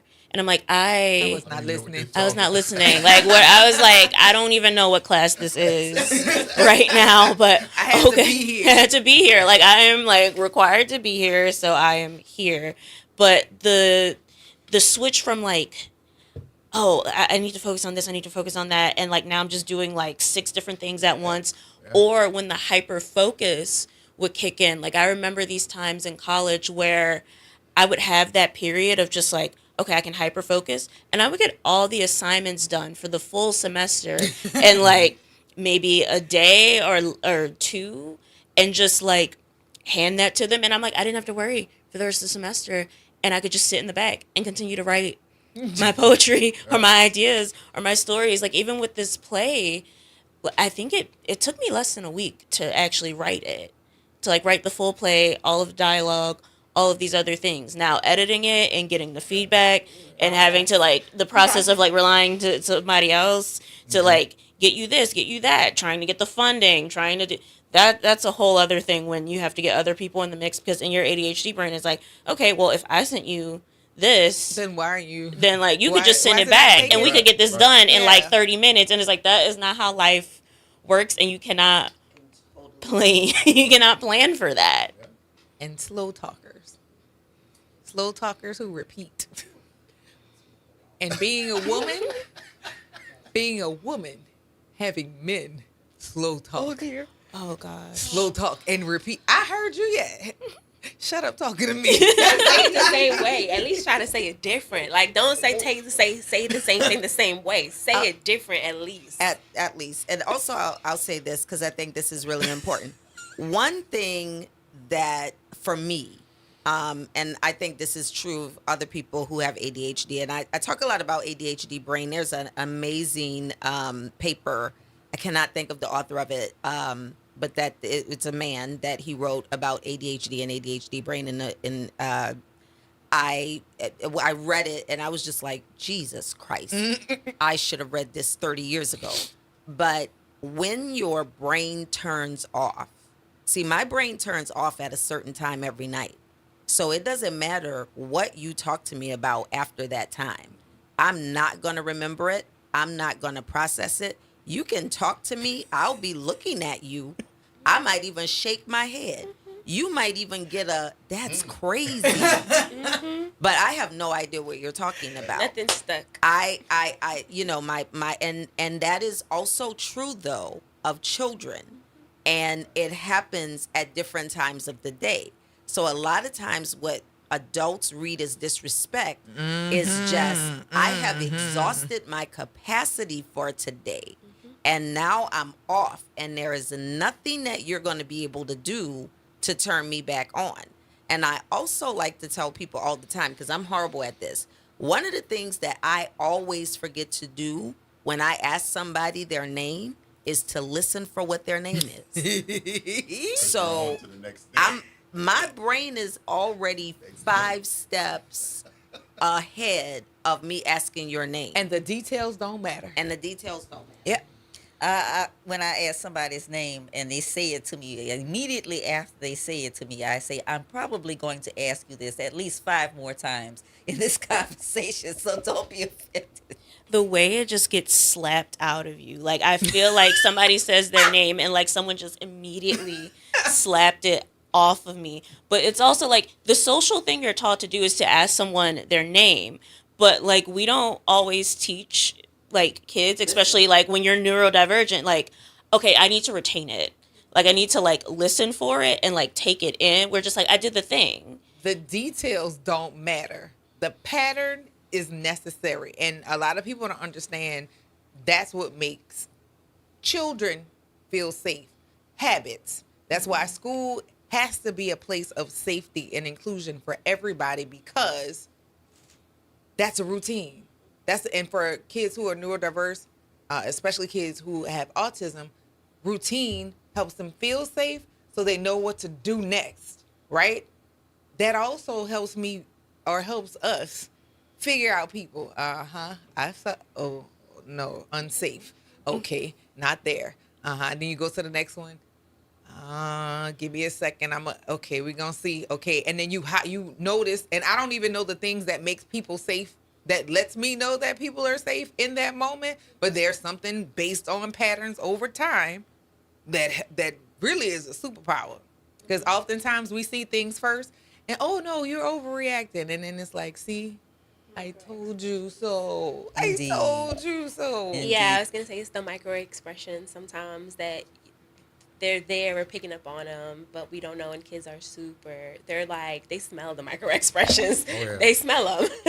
You can wince and you smile off, and they know, like, no, this is not. This is not it. This is not it. Yeah. So, to be honest, I know what you guys talking about, but I don't know what it is when it comes to when you say spectrum. Yeah. Because as you talk, I am identifying with everything. Yeah. Like, I do this. I can do 5, 6 things at once, and all of them will be at high level. I could also focus on one thing, but then it has to be scheduled or asked of me. Other than that, I'm not going to focus on this one thing. I'm going to focus on these 5 things. Right. If you ask me or you pay me to do something, Yes. Money is the motivator. oh, it's done to perfection. Yeah. Yeah. You know, so, and that kind of get it. I'm like, in my artist mind, I have set these boundaries and these parameters, like, okay, do not drink or intoxicate yourself before you perform. Okay, or if it's an open mic, you're going to mess up. Don't worry about it. They pay you, you know you're gonna get down. Right. So, and then I'm like, so how do I say what I have? ADHD? Do I how would I even say? Or should I even believe that I'm on a spectrum? So let me say this. Most creatives, by the way, most creatives are neurodiverse in some way, shape, form, or fashion. Because there is a certain part of the brain that has to activate in order to be creative in the first place. So you would be in good company, and it would not be a far-fetch to believe, as somebody who is an actor, a performer, that you have some form of neurodiversity. And the only way to really know is to have an evaluation, to be tested, and by a reputable psychologist, psychiatrist. They give you a battery of tests and they tell you. But again, I don't know that everybody has to know for sure. If it is not adversely impacting your life, then you can just be you. I think what happens with children is that the school system demands that they be identified as something because they don't fit into the traditional way that teaching and learning happens and the way that people are trained.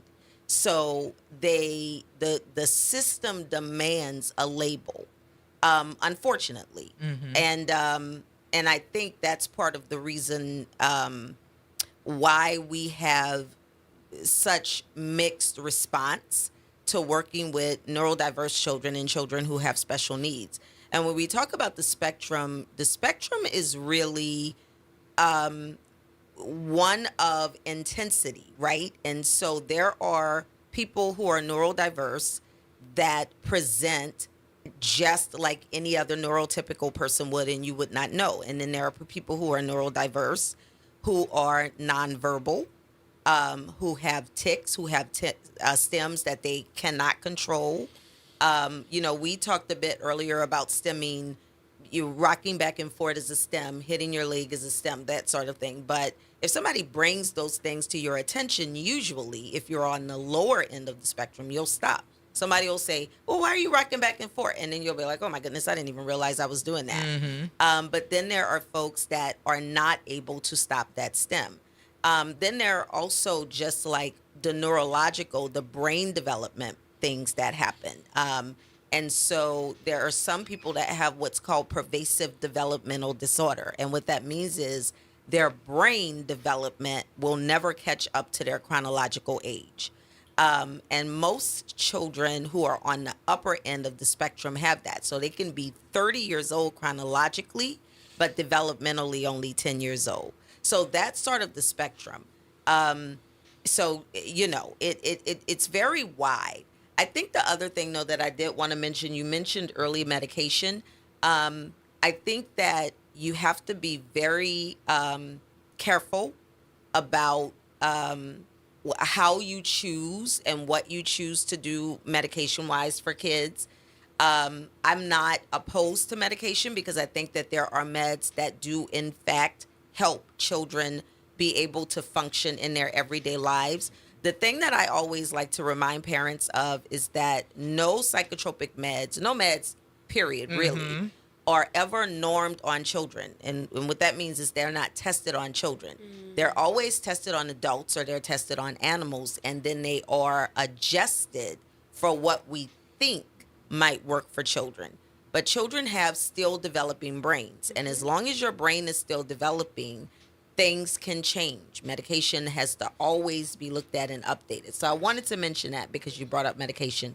And then I just wanted to throw it to Natalie to talk about why it was important for Andre Caillou to open their, you know, their home to the community in this way. Well, Natalie, do me a favor, hold that thought, because we're going to talk about that, but we're right up on this other break. Unless y'all got something to do. Y'all got somewhere to go? Y'all cool? You can hang out with us a little while longer? Yeah. All right, then. You Good tuned deal. into the Front Porch. Y'all, WBOK is what New Orleans is talking about. All day long. Stick and stay. Don't go nowhere. We're going to continue this conversation on the other side of the break.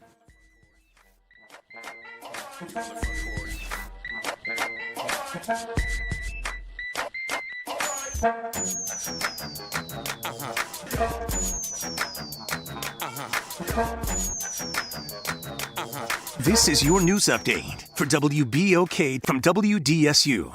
For all your news and weather, watch WDSU News, New Orleans' leader in live, local, late-breaking news. Today at noon and 4 p.m. Expecting the daily rain chances to begin. Today's rain chances will actually increase. For most of the morning, we'll actually stay on the fairly dry side, but once we get to the afternoon, that's when the storms will start to pop up for us. Any of those could produce some heavy downpours. Highs for today will be into the mid-80s as we head into Thursday, on into the weekend, and into Memorial Day. Expecting more daily rain chances, especially for the afternoon. For the WDSU First Warning Weather Center, I'm Raven Richard. Hello, friend. Tavis Smiley here with a special announcement. You can catch my show at a new time. Weekdays from 1 p.m. to 4 p.m. Same great topics, same great guests, same great conversations, just a little earlier in the day. It's Tavis Smiley, weekdays 1 to 4 p.m. only on WBOK 1230 a.m. What New Orleans is talking about. Well, Saints of God, this is Pastor David Impartan Sr. coming to you over the airways of WBOK, your favorite host of Change Your Water, Change Your Mind. I want to invite you to our show every Saturday from 1 o'clock to 2 o'clock p.m. That's Change Your Water, Change Your Mind. I want you to invite your family and friends to a broadcast that's designed to change your life, the way you think, the way you act, and what you eat. We want you to tune in every Saturday at 1 o'clock, WBOK, 1230 a.m. See you on Saturday. A careless driver can change your life in an instant. Do you know what to do or who to call? If you've been injured in a motor vehicle accident and do not have an attorney, call Auto Accident Help Desk for a free consultation. We can answer all of your questions and estimate the potential value of your case. Call Auto Accident Help Desk and connect with an expert personal injury attorney. Call 800-269-4524. 800-269-4524. Don't worry how to handle your medical bills, lost wages, and pain. We will get you the money you deserve. They got me way more than the insurance company offered. The consultation is free, and you do not pay any legal fees unless we win or settle your case. Make the smart call. If you've been injured in an auto accident, call Auto Accident Help Desk for a free legal consultation. Call 800-269-4524. 800-269-4524. 800-269-4524. You're on the front porch with WBOK 1230 AM.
Welcome back, yo. It's the Front Porch, WBOK. I'm your host, Brian, right? And I'm your host, Kimber White Dupree. Good morning, y'all.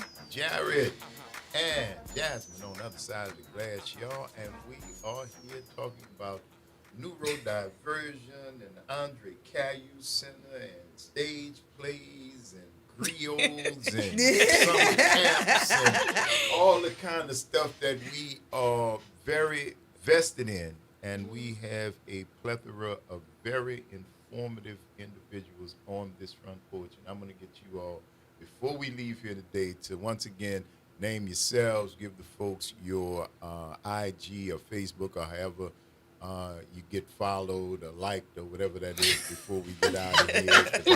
I love what y'all are doing, and I love this conversation. I want people who want to find out more about it to have the opportunity to do so before we leave. So I know we've been talking about a lot of things, but we also have a play coming up, and I definitely want to get an opportunity to talk about the play. We have two of the actors here. We have the writer. So please tell us a little bit about the play, when and where folks will be able to see it. Thank you so much. So the play is The Lament. It will be at the Andre Caillou Center on May 28th, 29th, and 30th, and then June 5th, 6th, and 7th. Okay.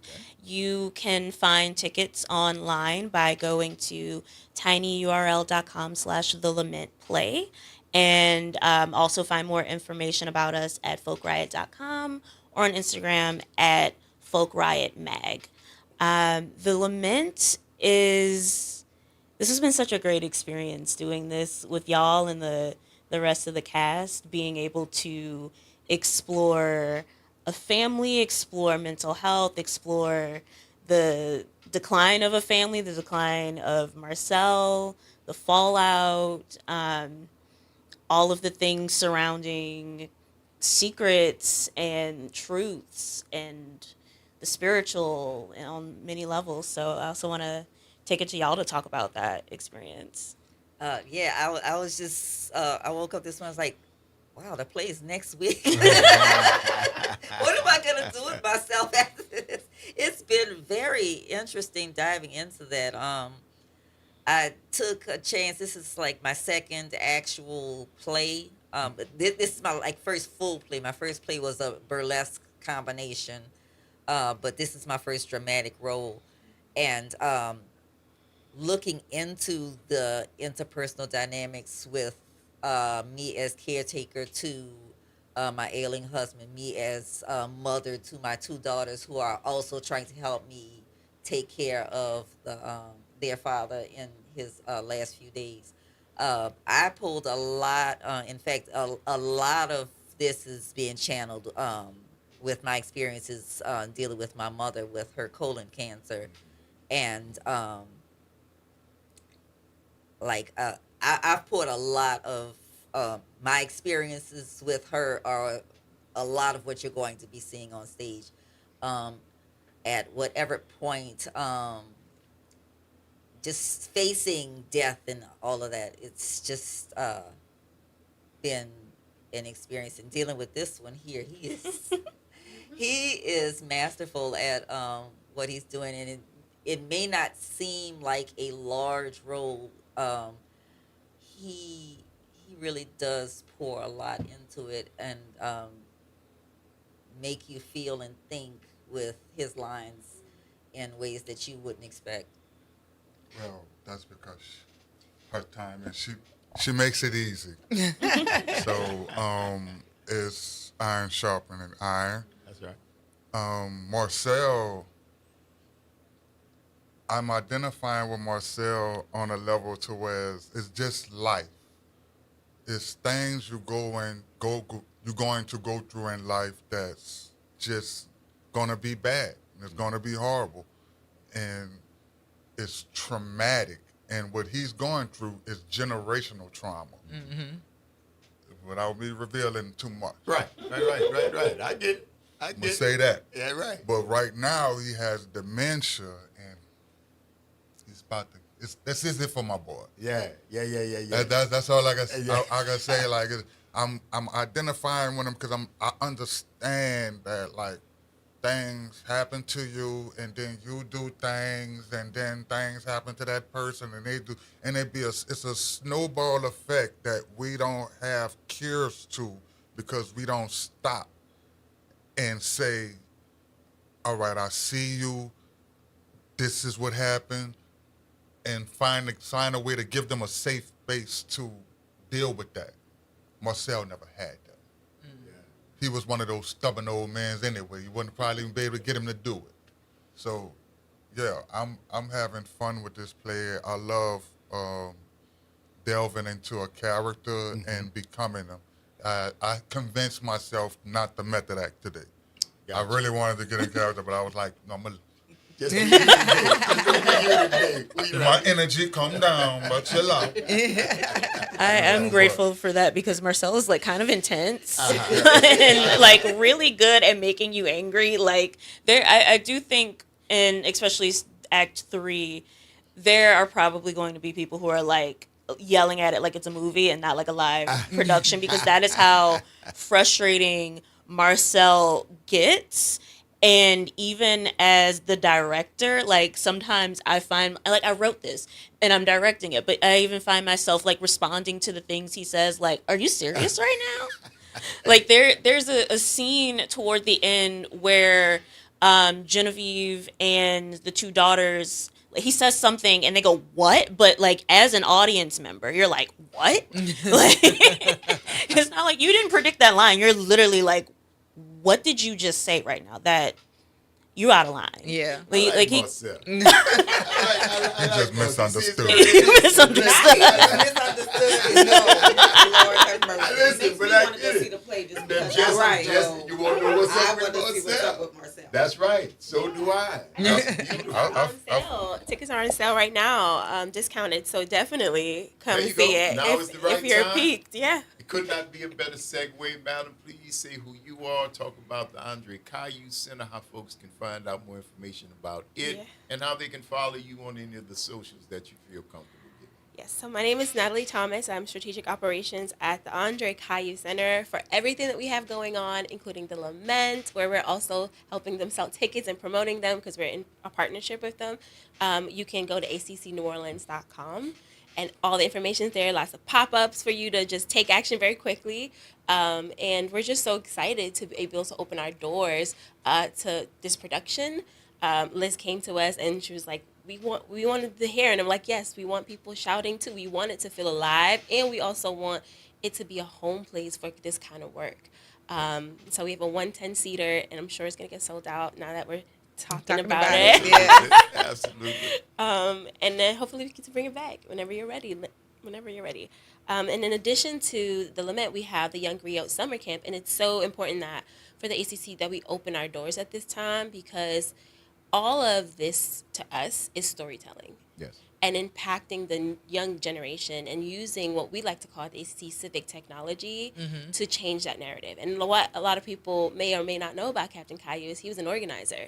The Caillou camps, the first, when that bloodstained flag made its way to Frederick Douglass, the movement was dedicated to Captain Caillou.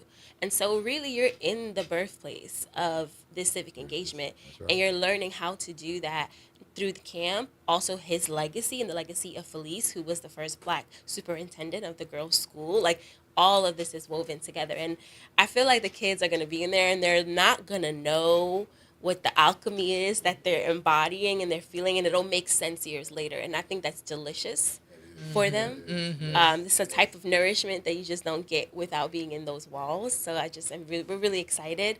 And it's so important too for us because we are 2 weeks away from making that space permanent. And so that is going to be something that will change the narrative for New Orleanians, because one of the things I hear often in my work is, I grew up here.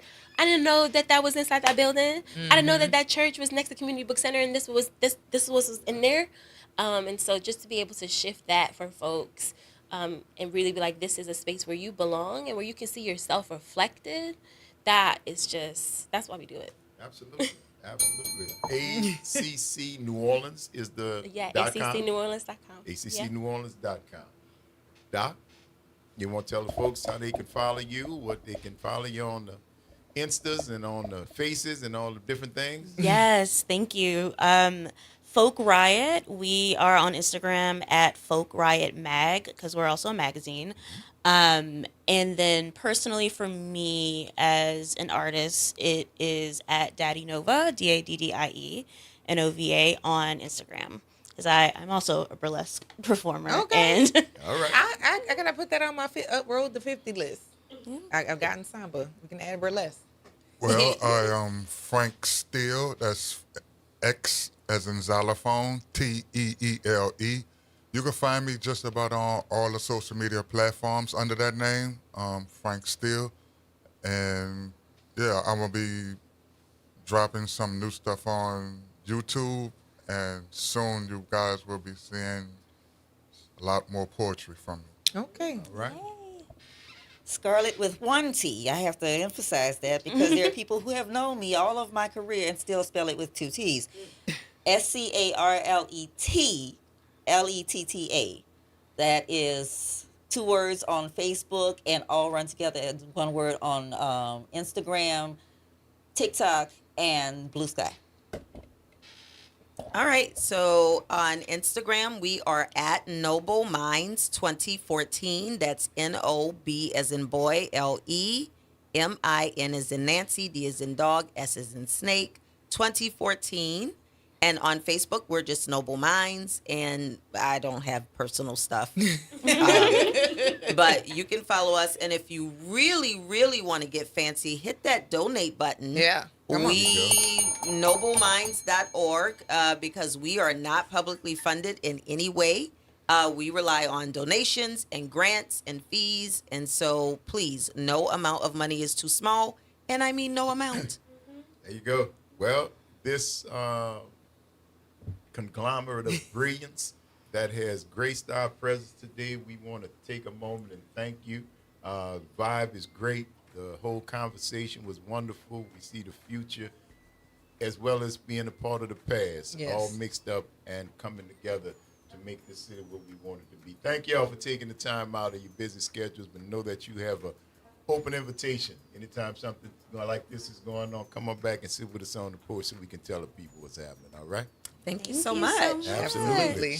You tuned into the Front Porch, y'all. WBOK is what New Orleans is talking about. All day long. Don't go nowhere, y'all. We got to take this quick break. It's Bad Cheering Wednesday. We're going to see you on the other side of it. From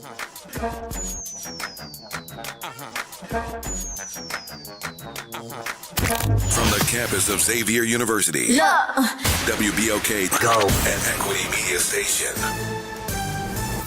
I'm Bree Wood with BIN News Now. Congressman Thomas Massey says criticism from President Trump is actually boosting his campaign fundraising. Every time he tweets about me, it's good for some money coming in. The Kentucky Republican called Trump's effort desperate as the former president backs a primary challenger and urged voters to remove Massey from office. Authorities in Randolph County, Missouri say a missing black teen has been found dead and multiple suspects are now in custody. 16-year-old Kayla Huff was discovered in a wooded area days after she disappeared. Investigators say the case involves a suspected kidnapping. And Nicki Minaj says her political views have shifted toward President Trump due in part to disappointment with former President Barack Obama and a long-running conflict with Jay-Z. The rapper says her stance reflects personal experiences, not pressure from others. Get BIN News Now on demand 24/7 on the iHeartRadio app. You're on the front porch with WBOK 1230 AM.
Welcome back, y'all. It's the Front Porch, WBOK.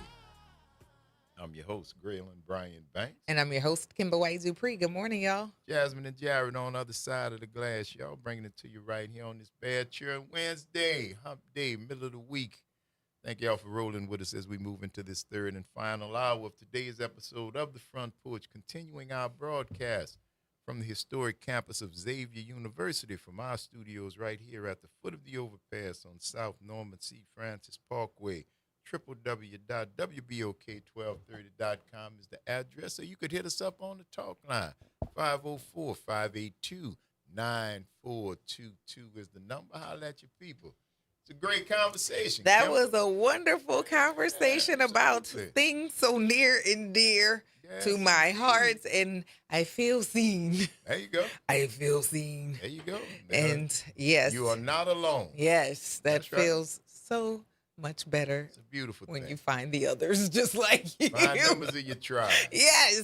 And yes. you know you had a tribe. For sure. See that? But that was great, man. The play will be coming up. Check out the website at the Andre Caillou Center to find out what's going on. And if you want to follow those folks, they gave you all of their contact information. So run the show them. back. Yep.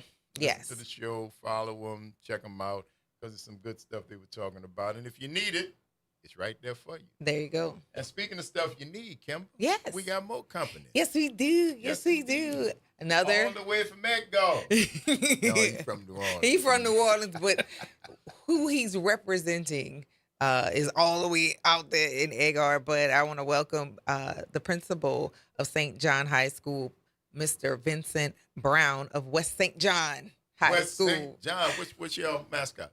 The Rams. The Rams. Okay, Yes. another Mighty Rams. set of Rams. Yes, we love it. Good morning and welcome.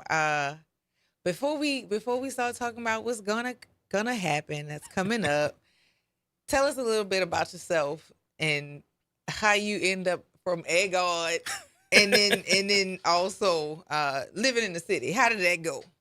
Well, to be quite honest, I've been St. John the Baptist Parish School System for right at 6 years. Okay. I was at the time operating a private school here in the New Orleans area for early education. Okay. But my career, the entirety before that, was high school, everything from adult education to alternative education to regular general ed in the public school system, and then in some contract schools as well in various areas of the country. So my resume was pretty expanded, and I thought I was kind of shutting it down and coming home to relax, and it didn't work out that way. Not quite.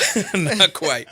I had a very good friend of mine who is now retiring this year, actually, after 34 years, who gave me a buzz and said, hey, listen, man, I got this opportunity in St. John the Baptist Parish. I think you might like it. Can't guarantee you anything, but you should put in and see what they say. And I did, and I've been in St. John the Baptist ever since. So they must have said the right thing. I think so. One or two lines worked out well. 6 years later, it's still cooking. 6 years later, I'm still there. Started out in St. John at East St. John High School as a vice principal there, and did a few years there, and then I was able to move up and was promoted to principal at West St. John High School, and I've been there for the last 3 years. That's all right, man. Now, before that young man decided to go away to school and start teaching at all these varied and sundry places from one end of the country to the other, who that little fella was, where he come up at, who his people in them was, where you from, cuz? I was actually from Baton Rouge. Okay. Born in Baton Rouge? No, originally from Chicago, Illinois. From Chicago? Yes, sir. Well, in The Windy City. That part, y'all know how it goes. Mother was from the South, father from the North. Mom went to school in Northern Illinois, and that's how they met. That's and how they met? Yes, sir. I came red along beans, not too it was far old. after that part. Not too long after that, I come along, and they felt like Chicago wasn't presenting the best opportunity, so we came back down to Louisiana. Been here ever since. Educated at the prestigious one and only Southern University. Go Jags. Well, Go I earned Jags. a couple different degrees. I also got my first master's degree at the University of Texas at Austin. Okay. At the LBJ School of Public Affairs, and then came back home and went back to school, getting a master's in education, administration, and supervision at Southern University, and did some other certifications along the way at the University of North Texas and Walden University, and those places that say I'm supposed to be good at my job. Right. You got certificates to And you can verify your degrees. That's 'Cause right. You know, That's people are challenging degrees and whatnot. You have the coursework to be able to show. Yes, ma'am. If nothing else, the gray hair. There you go. That's all right, man. So this weekend, you're going to be inviting folks down to Edgar. Yes, What's happening yes. down We there, want man? What's popping off down there this weekend? everybody to come out. It is our 4th annual school fundraiser. It is Okay. known as the West St. John Crawfish Cook-Off. All right. The Battle for the Paddle. I didn't originate that name. I got to give credit where credit is due. That was Mr. Gaylor Holden gave us that tagline. Gala? Gaylor Holden. gave us that tagline. But with that being said, I've never heard that name. We Braylon, Kimber, we key in on names those, that are Gala. Yes, sir. Gala. Gala. Gala. Like a gala. Wow, that's that. interesting. Okay. Gala. That's a male, right? It's a male. That is a guy. It is a guy. I like That's it. interesting. All right. The man who invented the battle for the paddle. So- So right there, shouts out to you, Gail. We're looking for something, being the smaller school of the two in the parish. Okay. We don't get as much funding, obviously, but we are still trying to do as many innovative programming as we can academically and athletically for all of our students, so that they get the best opportunity to continue to flourish and grow and become exciting, productive citizens. Absolutely.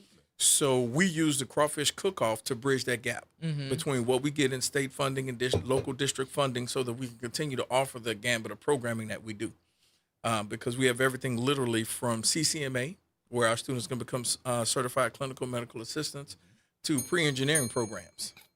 So with that being said, our folks really get the opportunity to do those things, but to keep those programs going, we have to bridge the gap. And this is the way we can do it. It's a lot of fun. It's bragging rights for a whole year. And on top of that, keep the paddle. they get a brand new engraved paddle. Showing that they are the winner, as well as a cash prize. We award $750 to the winner. There's cash prizes for first, second, and third place. Now, who is eligible to compete? Is just if you want to come down, you got a team, you got a recipe, you got anything. If you think you got it, come see it. Come see about it. Come see about it if you got it. All right. We take professional businesses, all the seafood ballers we have folks who literally join the competition from Thibodeau, St. James, St. John, Orleans, Fort West, Slidell. Because it's an open competition. So you might be a backyard boiler beating out some of these big names over here in the city. It's all about the recipe. Yes. And the voting is public.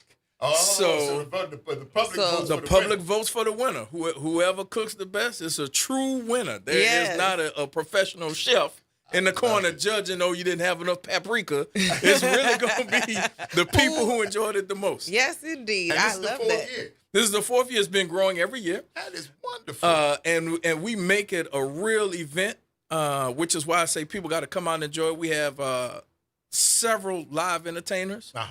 We have the band Intune performing. We have Sweet Southern Heat performing. We have the Royal Essence Show Band performing. Wait a minute. Chase That Truth is performing. And the ones and twos are going to be controlled by DJ Flight, one of the new up-and-coming DJs who's a resident student right there at Suno. You got to love it. Let's go nice. We're going to get back and take care of our own. Yes. So it's a wonderful opportunity by all. It's 11 to 7. We have inflatables, obstacle courses for the kids, water slides, bounce houses, the mechanical bull for the women or men who think that they can prove that. Yes. Good Lord. So how much? It's free admission. No, serious business, bro. Serious business. No, hold up. I see you did. Stop it. First time here. Stop it. First time here. Don't come lying to our listening audience. Doing pretty good, trying to get the people to get down there. I'm excited. I'm thinking about to it. The school and to the Be thing. honest. So in order to come in order to try the crawfish, to vote, to get the mechanical bull and inflatables and all the other stuff, raw lessons and other bands. How much? All the entertainment is free. The only thing you pay for is what you want to eat. And the price tag is unbelievable. $20, all you can eat crawfish. Wait a minute. From 11 to 7. From all of the things. If you pay, now all of the other vendors, I do have separate vendors who sell their wares. Yes. Some food, some jewelry, they're not counted. They're individually charging. This is the crawfish boil. The crawfish boil. All you can eat crawfish, $20. $20, and you taste from the everybody individuals who are in the competition all day long. That's the way you judge. You pay $20 and you get to vote for who got the best crawfish. And eat all you want. Eat all you want all day. Now I'm not sure you could pretty much beat that. Where you gonna get that? That's damn near free. Where you gonna get? You go get a plate of crawfish. You gonna pay for $30 for one little $20. Just one. You get to eat all day? You get to eat literally all day. Once you purchase your wristband, you can't share it with with the other Yeah, folks in right, your no, party. it's fine. But I if mean, for everybody buys their $20, wristband, come on now. everybody buys their wristband, you can eat all day. Last year we boiled about 1,800 pounds of crawfish. This year we plan to boil somewhere about 2,000 to 2,500 pounds. So if we left Xavier South Campus right How now long? and drove to the school where the crawfish boil will be, how long a trip is that? 25 to 30 minutes max with traffic. 25 Wait a to 30 minute. minutes now. And from across the river where Kimber lived by 11. Probably less. Less than that, I live because in the railroad. I'm an Algiers resident. Okay. Right there in Bocage. Uh-huh. I get there every day in 30 minutes or less. Not always by the speed limit, but I get there in you 30 get minutes. there. I understand. Well, there you go. I don't think you're going to need any other information. A little hot $20 get you full as a bull all day. You eat plenty of crawfish. Bring a little extra money because there are other vendors in case you just get tired of eating crawfish. There's Oh, other yeah. food, there's jewelry, other vendors and stuff out there. Plus, at the end of the day, it's a fundraiser. Fundraiser to keep the high school going and growing. And It's- that's it's the the way key. we look at it. That's the key. Somebody just texted me and said, get the info because I'm in. I want in. See that? So listen, our listeners and this person who asked, yeah. So I don't know how I'm gonna structure Saturday because CJ, I know you gotta play. You might have to figure something out because I'm probably gonna be in Echo eating. Well, Eating is a pastime for me. how do folks get information? Is there a website? Are you active on the socials so they can get down there to help in this fundraiser this weekend? Sure. We're active on Facebook. West St. John High School is the name. We're active on Instagram as well. At West St. John High School, it brings you right to the page. It's pinned to the top. All the information, including some of the vendors, the production schedule for the band. The closeout band is going to be Royal Essence. Royal Essence, oh yeah. We're going to start off with In Tune. Sweet Southern Heat is going to be sandwiched in between. All right. So, like I said, and it's also a wonderful opportunity for all the local vendors and Yes. folks who don't know about the river parishes to come out, have a good time, experience what we do for tourism, and just get an idea of what's actually out there. Because so many people think it's so far away, but we're right next door. Right next door, 30 minutes ain't bad at all, man. Right. That is not bad at all. I With a hot love $20 in your pocket. you come $20. back full. You don't understand. Eating is a Full. pastime. I will have my festival chair. Look, there's places for you to bring your lawn chair. I got big tents set up already outside. If you yeah. drive by, you can yeah. come out with your cigars. I'm an avid cigar and Yes, scotch man indeed. myself. Sit down, enjoy the music, enjoy all the fun and festivities. It's a family event. Even got some adult beverages possible with a couple of Listen. vendors. Well, you know that. It is a party after all, but responsibly, y'all. Yes. Yes. Responsibly. It's hot. Absolutely. Principal Vincent Brown, thank you, sir. This has been an absolute pleasure. You have an open invitation anytime you guys got something going on down there at the school you want to let the people know about. Come on back with us on the front porch and we'll let them know what's happening, all right? I appreciate it. I'll even bring my own chair on the porch. Yeah. You ain't got to worry. You are welcome You to wouldn't do be the that. first one. You wouldn't be the first one, and we like that, y'all. We have to take this quick break now. You tuned into the Front Porch. WBOK is what New Orleans is talking about. All day long. Don't go nowhere, y'all. Stick and stay. We're going to see you on the other side of the break.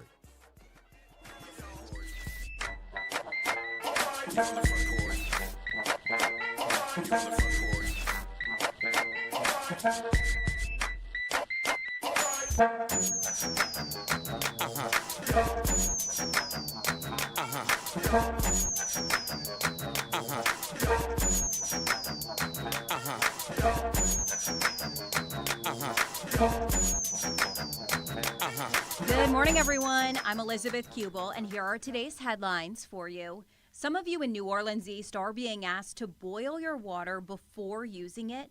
This impacts people living in and around the area of the East Shore Playground. Officials say that a fire hydrant near Stonewood Street and Partridge Lane was struck, prompting the advisory. Well, the Caleb Wilson Act, unanimously passed by the Senate, is now heading to Governor Jeff Landry's desk. It is an anti-hazing bill written in honor of the Southern University student killed during a hazing ritual last year.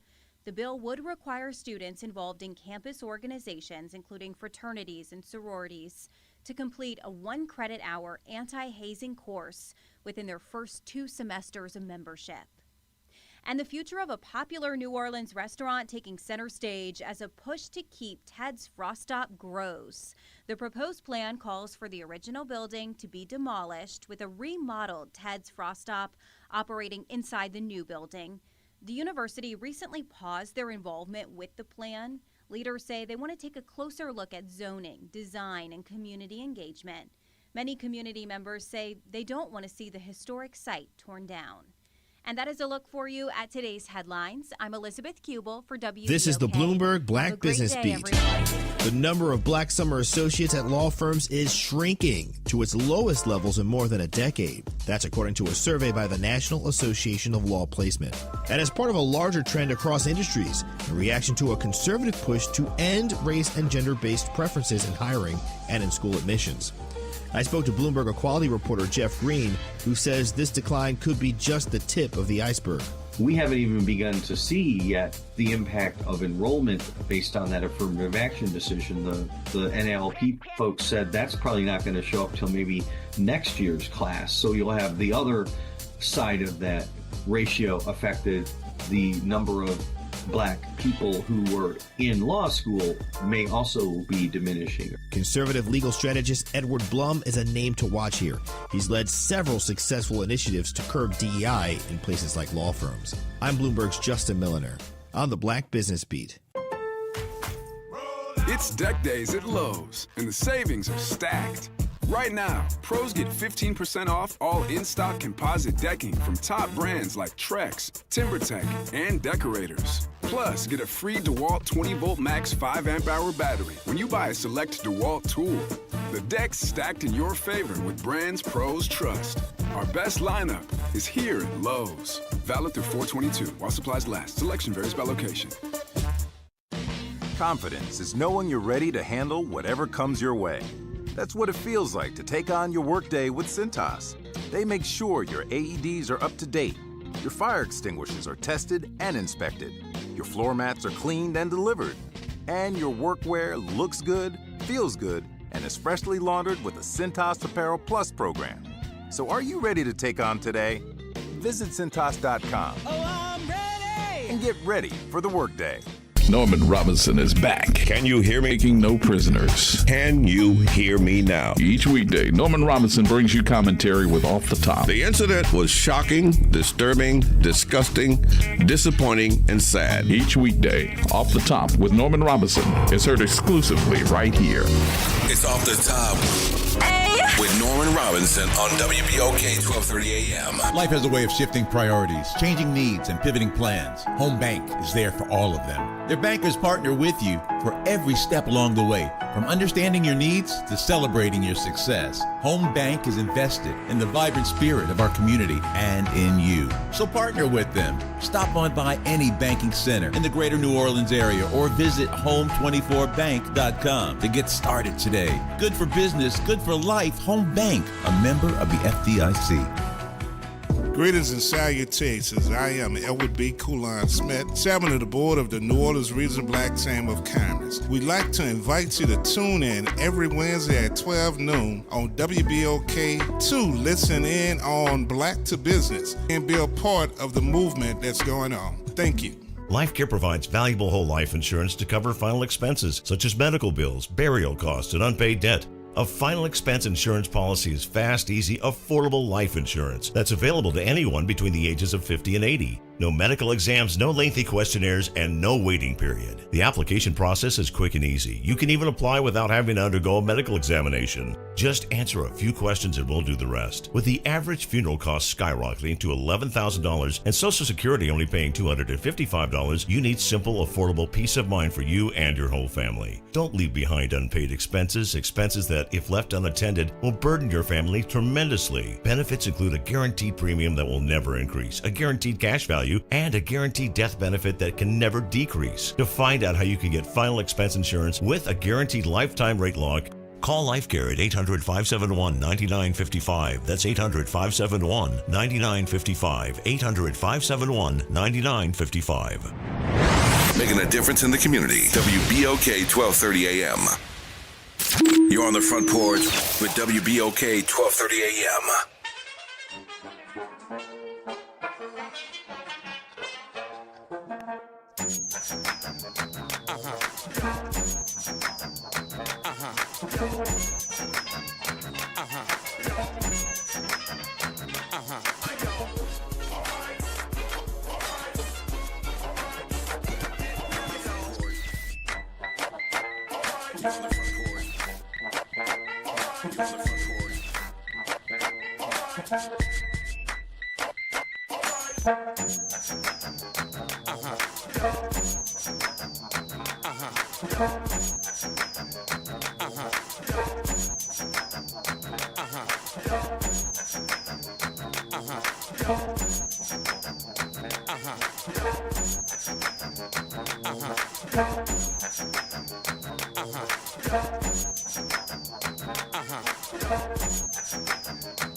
Welcome back. It's the Front Porch, WBOK. I'm your host, Graylin Bryant Banks. And I'm your host, Kimber White Dupree. Hey, y'all. Jasmine and Jared on the other side of the glass. Y'all on this bad churn Wednesday. Great day, man. Another great guest. Now, y'all have found out about that, man. That's $20 all you can eat crawfish. Listen. Now, some of y'all ain't bought no crawfish all season because you say the price was too high. Oh, I ain't one of them. I have made crawfish into this season. Oh, But yeah. not because the price was too high. That's not okay. the reason. But for $20, all you can eat, Ooh, Lord. bro. All you need is a wristband. People gonna keep putting the little scoop up there and keep handing you crawfish. They gonna keep putting the scoop up there and keep handing you crawfish. For $20, as long as you got the wristband. Don't try to switch no wristband. That same. I mean, John, they $20. look like, Come on. Man, say, bro. Stop it. No, you stop it. You stop. $20. Yes. $2. $8. Free. Yeah, y'all weird. Y'all find a way to hustle for it's free. Y'all weird. Come on, bro. But- let that go. But $20, you can't beat that, man. I want to give a big thank you to Simone I Be Baking Bunch because I asked for my birthday for lemon blueberry muffins, and I just got 5 big ones. Delicious. I don't even know why you even thought to put those 2 flavors together, but I'm so glad you did. Oh my Shouts God. out to you, Mrs. Bunch. Mm-hmm. They are very good. They are delicious. Kimber let me lick the line in the one of them. She threw it over there. Yeah. Try this. I said, oh. But I was grateful for it, Mrs. Bunch. I told you, I was glad that she remembered the And you know that's not true. And I feel good in knowing that I had a witness that saw me share. See that? See that? Share. Yep. She took one of her 6 muffins, cut it up in 11 pieces, 5, and fed everybody. Kind of like loaves and fishes. Kind of like loaves and fishes. She fed the masses with one of your muffins, but it was so excellent, man. good. It is excellent. Thank you for that. Thank you That's so right. much for that. You really just don't Beautiful. know. Very good. Tea. Perfect. Man, listen. Yes, indeed. Oh my God, I'm gonna have to hide them at home. I just eat them before I got there. That's a lot. 504-582-9422. Good morning, Ron. What's happening? Hello. Hey, Ron. Yeah, he might have been holding on a little while long. So, well. Call us back, Ron. Yellow boy. What's happening, y'a? It's What's good, going baby. on? It's good. How you doing? We chilling over here, 1529 Newton Street, Algiers. A little off the point. Little bit off the point. 1529 Newton and Algiers. Yeah. We got AG and the governor on the table. Yes, sir. Okay. Yeah, Yes, sir. I love it. Yeah. Come on down. Come on Yes, down. sir. We will certainly keep I that guarantee, word I out. guarantee We have been we'll given- verify and make sure those signatures. If it ain't right, I'm gonna argue that shit in court. You heard me?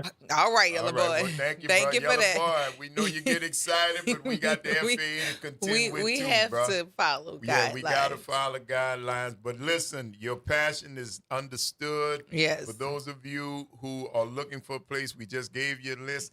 They're on Newton Street in Algiers, right off the point. There are many, many different places. that you can sign the recall petition, exercise your right, your rights. We the people. We the people. Don't forget that. Don't forget that. We the people.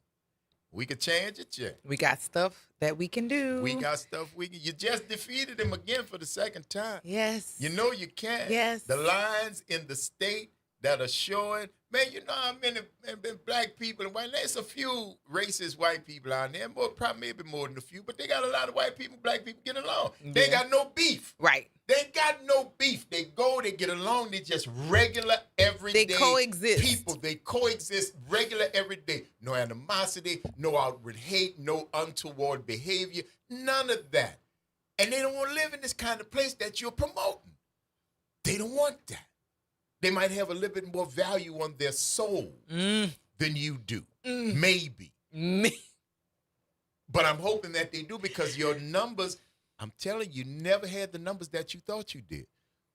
This ain't 1826, baby. This ain't that. It ain't even 1926. You don't even get it. But you will.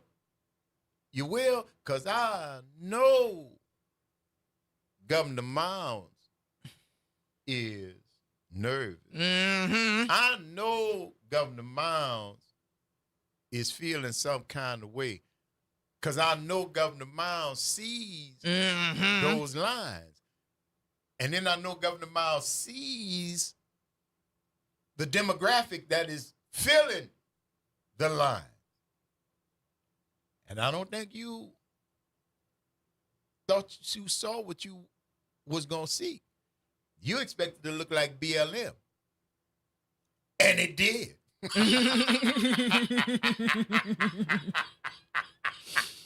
You know. And it did, boss. It looked just like, remember how mad y'all was about BLM? Remember how mad You y'all were was mad about because you saw democracy? your children. You saw your grandchildren, you saw your children, you saw your nieces and your nephews, you saw your neighbors' children, you saw the people who grew up calling you Mr. This and Uncle That. And you saw them out there because they see past your BS. They see past your misogynism and your racism. They've got friends of different types. They've got friends of different ilks. They like seasoning. And you offering nothing. You offering nothing. 504-582-9422. One of the best things that we get to do every Wednesday here on Bad Children is to invite the docs. And right now we have got our good friend Dr. Eric Griggs on the line. Doc, what it do, baby? I can't dance. My feet hurt. Feet too big, shoes too small. How you doing? I'm good. Yes, indeed, man. It's good to hear from you, especially on the conversation we just had last week about Ebola. Oh, yeah. We just talked about it last week, and then I think we had predictive conversations on the porch. I think we see things. Might be the alphabets. Is it Cassandra? Is it That's her too. Yeah. Yeah, her too. All our cousins. My God. Yes, indeed. But Doc, before I let you expound on what we're looking at between Hunter and Ebola, these different things, is it just me? Is all this stuff happening too fast to be coincidental, Doc? I'm sorry. You know what? Don't answer that. It's just me. It's just me. I'm not going to put you in. That's just me, because this just stinks to me. Something is wrong with this. Something is, well, it's too right for it to be natural, in my very humble opinion. But I'm going to let that go. Other than that, Doc, what can we look forward to from Ebola? So here's the thing, and I wish Mark Allen were on board to talk more about it from his experience. This is a different strain. This one is called Bundy Bugyo. And it's less, from what I understand, it's less virulent or less fatal than the strain that came out, back with 14 and 16. That's when he was there. That's when Mark Allen was over there, right? Yeah. Yes. So it was a different strain. But the difference is that we don't have any treatment or vaccines or anything for it. And that's what makes this one more dangerous. There's no targeted treatments. And the fatality rate is 20 to 50%. Oh, wow. That's not a joke, man. Yeah, that first strain was the Zaire strain, and that's the one that we had an FDA-approved vaccine for. But this one is it's different. And I mean, we got already over 100 deaths from the DRC and Uganda. There's an American that's contracted it. It's in quarantine. Like it's serious. Doc, let me ask you this, man. What if we're ready and we got that under control? If this is Ebola and rudimentary, it's got to be a cousin of some sort of Ebola Zaire, wouldn't whatever we have on the shelf that would treat Ebola Zaire be, I don't know, reverse engineered or retrofitted to work on its cousin Ebola, the new one? Well, here's the thing. I'm allergic to seafood and shellfish, and my sisters are not. So what might work for one, it doesn't necessarily always work that way. It's not necessarily a lock and key mechanism. And I think the thought, and again, when Mark Allen's on, we'll ask more, but I think the thought is that because we have a more dominant strain, and this one is now proliferating, we'll be able to study it more and maybe be able to dial up something sooner based on our treatment, the vaccine for the Zaire strain. So the answer is kind of yes and kind of no, because we just don't know. Yeah. How you feel about the infrastructure, man, globally? Are they equipped? Are we ready for a deep dive into what could be, like you just said, a chance to explore and get a new vaccine for a new strain of Ebola? But are we ready from an infrastructure standpoint globally to help to be able to combat that? Well, I think globally we are. I think we've been better personally, and the United States we've been better. But I think globally, I think we at a minimum have what we had to fight to discover what we found for the Zaire strain. I think globally, yes, but in the U.S. less so. Gotcha. Does that make any sense? Yeah, it makes perfect sense. We cut funding for so many things. Yeah, no, that makes perfect sense, man. That's what I was getting at, because I know right now we don't, as Americans, we don't tend to make it our problem until it hits our shores. Right.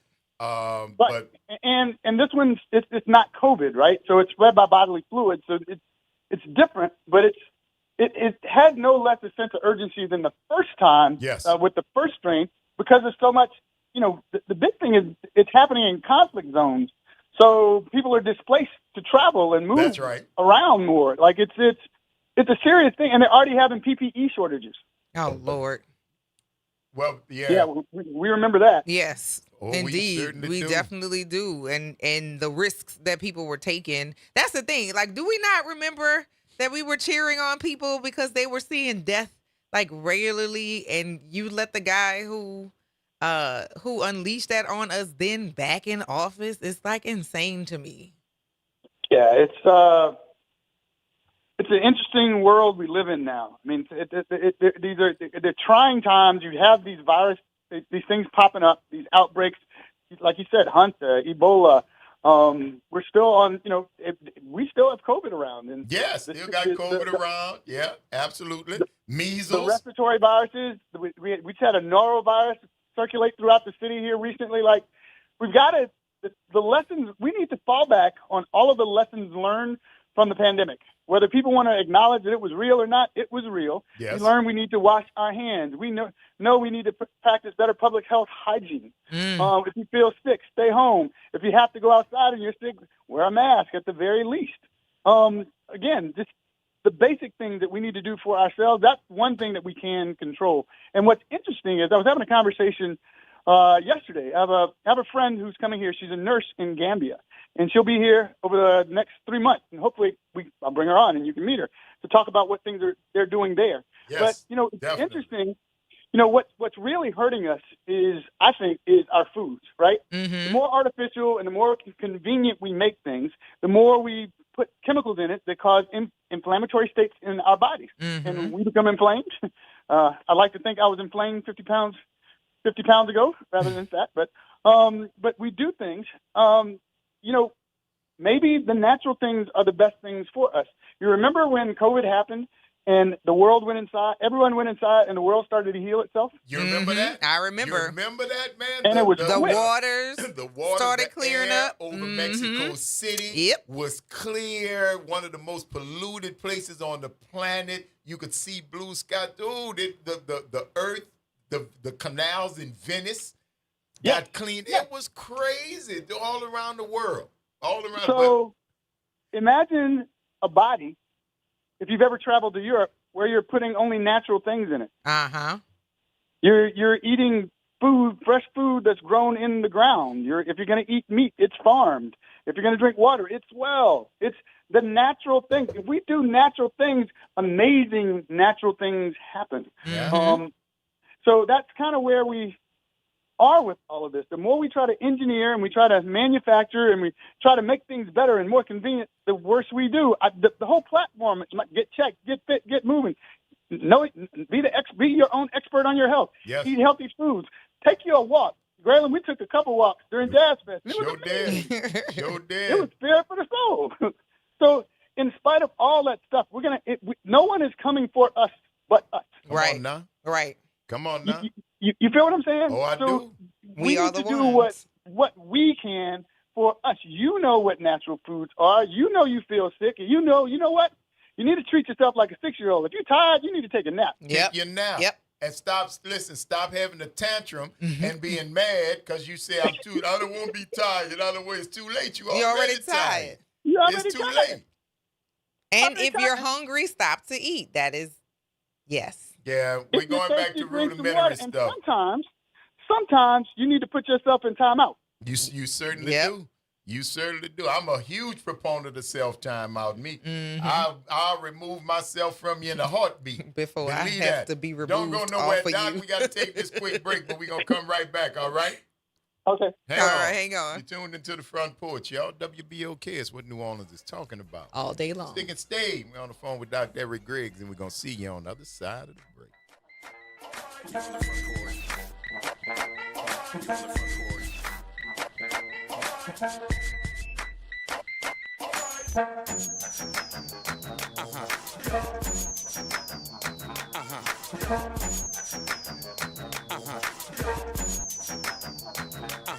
This is your news update for WBOK from WDSU. For all your news and weather, watch WDSU News, New Orleans' leader in live, local, late-breaking news. Today at noon and 4 p.m.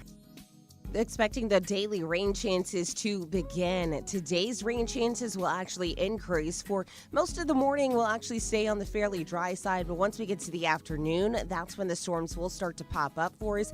Any of those could produce some heavy downpours. Highs for today will be into the mid-80s as we head into Thursday, on into the weekend, and into Memorial Day. Expecting more daily rain chances, especially for the afternoon. For the WDSU First Warning Weather Center, I'm Raven Richard. This is Monica Pierre along with Sally Ann Roberts Daybone, co-host of Your Power is On. Tune in Sunday mornings from 7 to 8 a.m. for music that feeds the spirit. Get your Sunday on. Right here on WBOK 1230 a.m. and WBOK1230.com, the station you listen to all day long. It's Off the Top with Norman Robinson on WBOK 1230 a.m. City leaders in New Orleans find themselves at the center of a political circus conducted by Governor Jeff Landry, State Attorney General Liz Murrill, and the supermajority GOP state legislature. State leaders approved and passed a law now called Act 15, which abolished the criminal district court clerk office in New Orleans. The duties were transferred to the clerk of civil district court. The law created a merged or unified clerk office, and that's a big problem for Calvin Duncan, the recently elected clerk of criminal court, who is now out of a job. Entering the center ring of this political circus, the New Orleans City Council, at least a 5-member majority, all but Councilwoman Leslie Harris and Councilman Eugene Green, decided that Act 15 didn't exist and one for which there was no election. Can you believe that? Civil District Court Clerk Chelsea Napoleon has become collateral damage in this political circus warfare, and she could be tossed out of her job. To solve this apparent conundrum, the council passed a resolution to call a special election and appoint an interim clerk. Napoleon accused the council of violating the law, And some legal experts agree with Napoleon, arguing that Act 15 does not create a new office. It simply abolishes the office of Criminal District Court Clerk and transfers the duties and responsibilities of that office to the Clerk of Civil District Court. Napoleon says emphatically she is perfectly capable of managing the functions of both civil and criminal court. She's filed suit to keep her job. And just when we thought things couldn't get more crazy and confusing, State Attorney General Liz Murrill has threatened to fire Mayor Helena Moreno and city council members for appointing an interim clerk and calling for a special election. Mayor Helena Moreno fired back, telling Murrill that she will not be intimidated and will not back down from a fight. You know, it seems to me that city leaders would be much better off letting cooler heads prevail, working together to come up with a compromise that would be a win-win for local government. And if you ask me, you're fighting each other and losing sight of the real enemies, those in Baton Rouge who created this mess in the first place. This is Norman Robinson, Off the Top. You've got responsibilities, but that doesn't mean your dreams are on hold.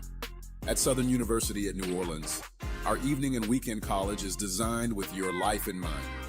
Finish your degree, start a new one, on your time, your degree, your schedule.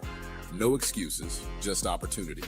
Visit suno.edu and make your next move today. City Park is where to go when you don't know where to go. Turn towards the city center and start walking. Before long, you'll end up where you belong, at the heart of the city, New Orleans City Park. Stroll along the reeded marsh, wander through the sculpture garden, rest and recharge beneath ancient oak trees. This is where your spirit goes to grow. It's in our nature to yearn for nature. NewOrleansCityPark.org, heart of the city. Interest rates and inflation are out of control. Is your credit card debt also out of control? It's time to resolve your debt and take back control for a lot less than what you owe. If you have $10,000 or more in credit card debt, then you need to call us right now. Debt Fix Pros can significantly reduce the amount you owe, and you could be debt-free faster than you think. I knew we had to do something. Our debt was growing. It was getting out of control, and we just didn't know what to do. We saw an ad for Debt Fix Pros. We called, and they showed us how fast they could get us out of debt. It really was amazing, and now we're back in control. Call now, and we'll show you how easy it is to fix your debt. The call and consultation are free. Call Debt Fix Pros right now at 800-311-5977. That's 800-311-5977. 800-311-5977. This is The Law in Your Legacy. I'm attorney Pete Hamilton. I'm attorney Ryan Hamilton. Losing a loved one is tough enough. Do you really want your family dealing with court battles and paperwork on top of it? Whether you choose a will or a trust, think ahead. Take care of your family. Let them focus on healing instead of headaches. This is not legal advice. That's just a tip brought to you by Liberty Bank and Trust. For more information, go to libertybank.net or contact us at 504-915-5016. This is Andronika Morris, host of Put Housing First. Join us every Tuesday at 12 o'clock, where we will discuss how housing affects every aspect of our lives and what's necessary, what's needed to guarantee housing for all. Join us every Tuesday at 12 o'clock as we dig down deep onto the issues that affect all of us. You're on the Front Porch with WBOK 1230 AM.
Welcome back, y'all. It's the Front Porch, WBOK. I'm your host, Braylon Bryant Bank. And I'm your host, Kimber White Dupree. Hey, y'all. Jasmine and Jared on the other side of the glass, y'all. And we are back with the docs. We had been talking to Dr. Eric Griggs and have been joined now by Mark Allen Derry.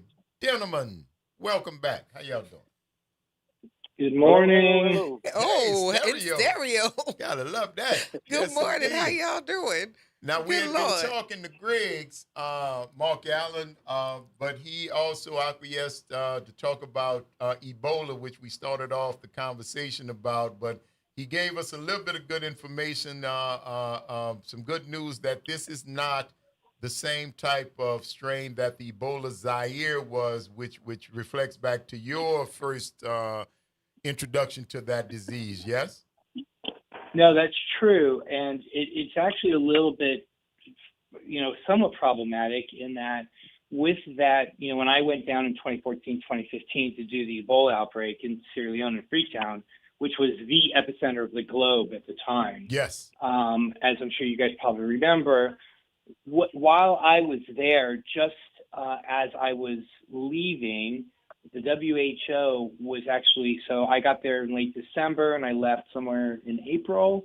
So just as I was leaving, they were just starting clinical trials for a vaccine that has been wildly successful. Okay. But this vaccine is unique to the Zaire strain.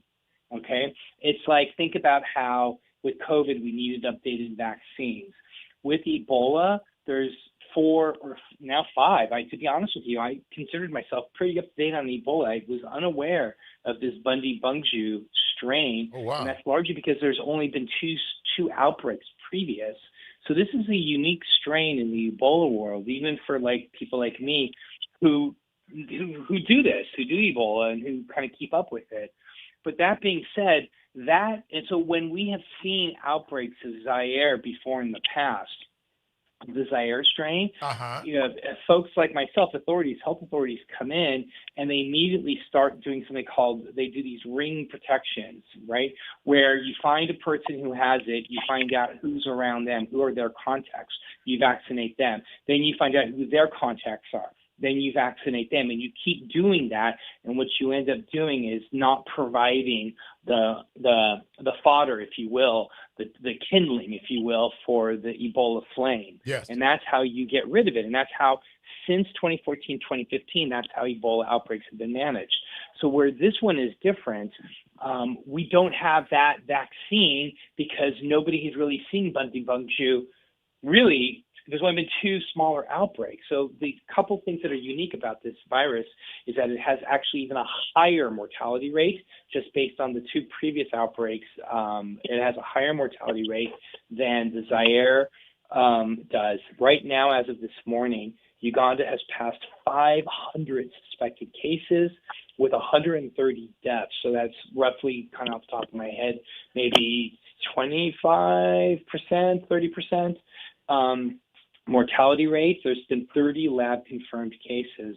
And as I'm sure we know, because we're talking about, the WHO has declared what's referred to as a public health emergency of international concern, which basically allows for a certain amount of funding. I don't know if you guys remember, but before, with the 2014, WHO was very slow to respond to it. They didn't want to interrupt the economy and of these various countries in West Africa by issuing one of these declarations, because what that does is it puts into motion, it limits air travel, it limits border crossings, it limits these things that are good public health things to do, but in 2014, 2015, they were a little gun shy of doing it. Now they are much more aggressive with doing it. So I think that's been a positive thing. But I am a little, Hunter, I was always like, okay, Hunter, that's going to pass, whatever. The R naught for Hunter is small. The R naught for Ebola, I don't know about this one, but the R naught, the reproductive number, is a little higher. It's like it can be upwards to 3. 2 or 3 or 4, whereas for Hunter, it could be 0.8, right? So Mark Allen, are not, explain it.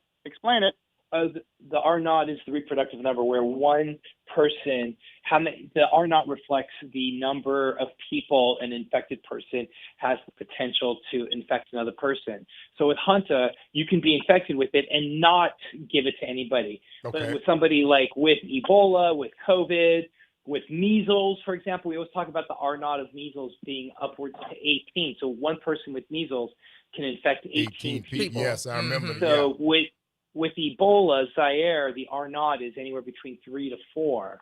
And of course, there's a number of super spreading events that we've talked about here, which is the burials. And it's the burials, it's the burials that are so important, the traditional burials, because a lot of these places don't have electricity, so they can't keep a body. They have to bury a body within 24 hours. Yeah. And so there's a lot of rituals, especially in these very, very rural areas of Africa. So these rituals that include bathing a body before burying them, and then taking the water that the people have been bathed in, and they bathe themselves with that water. They don't bathe themselves. They take the water and put it over their heads and then wash themselves. Right.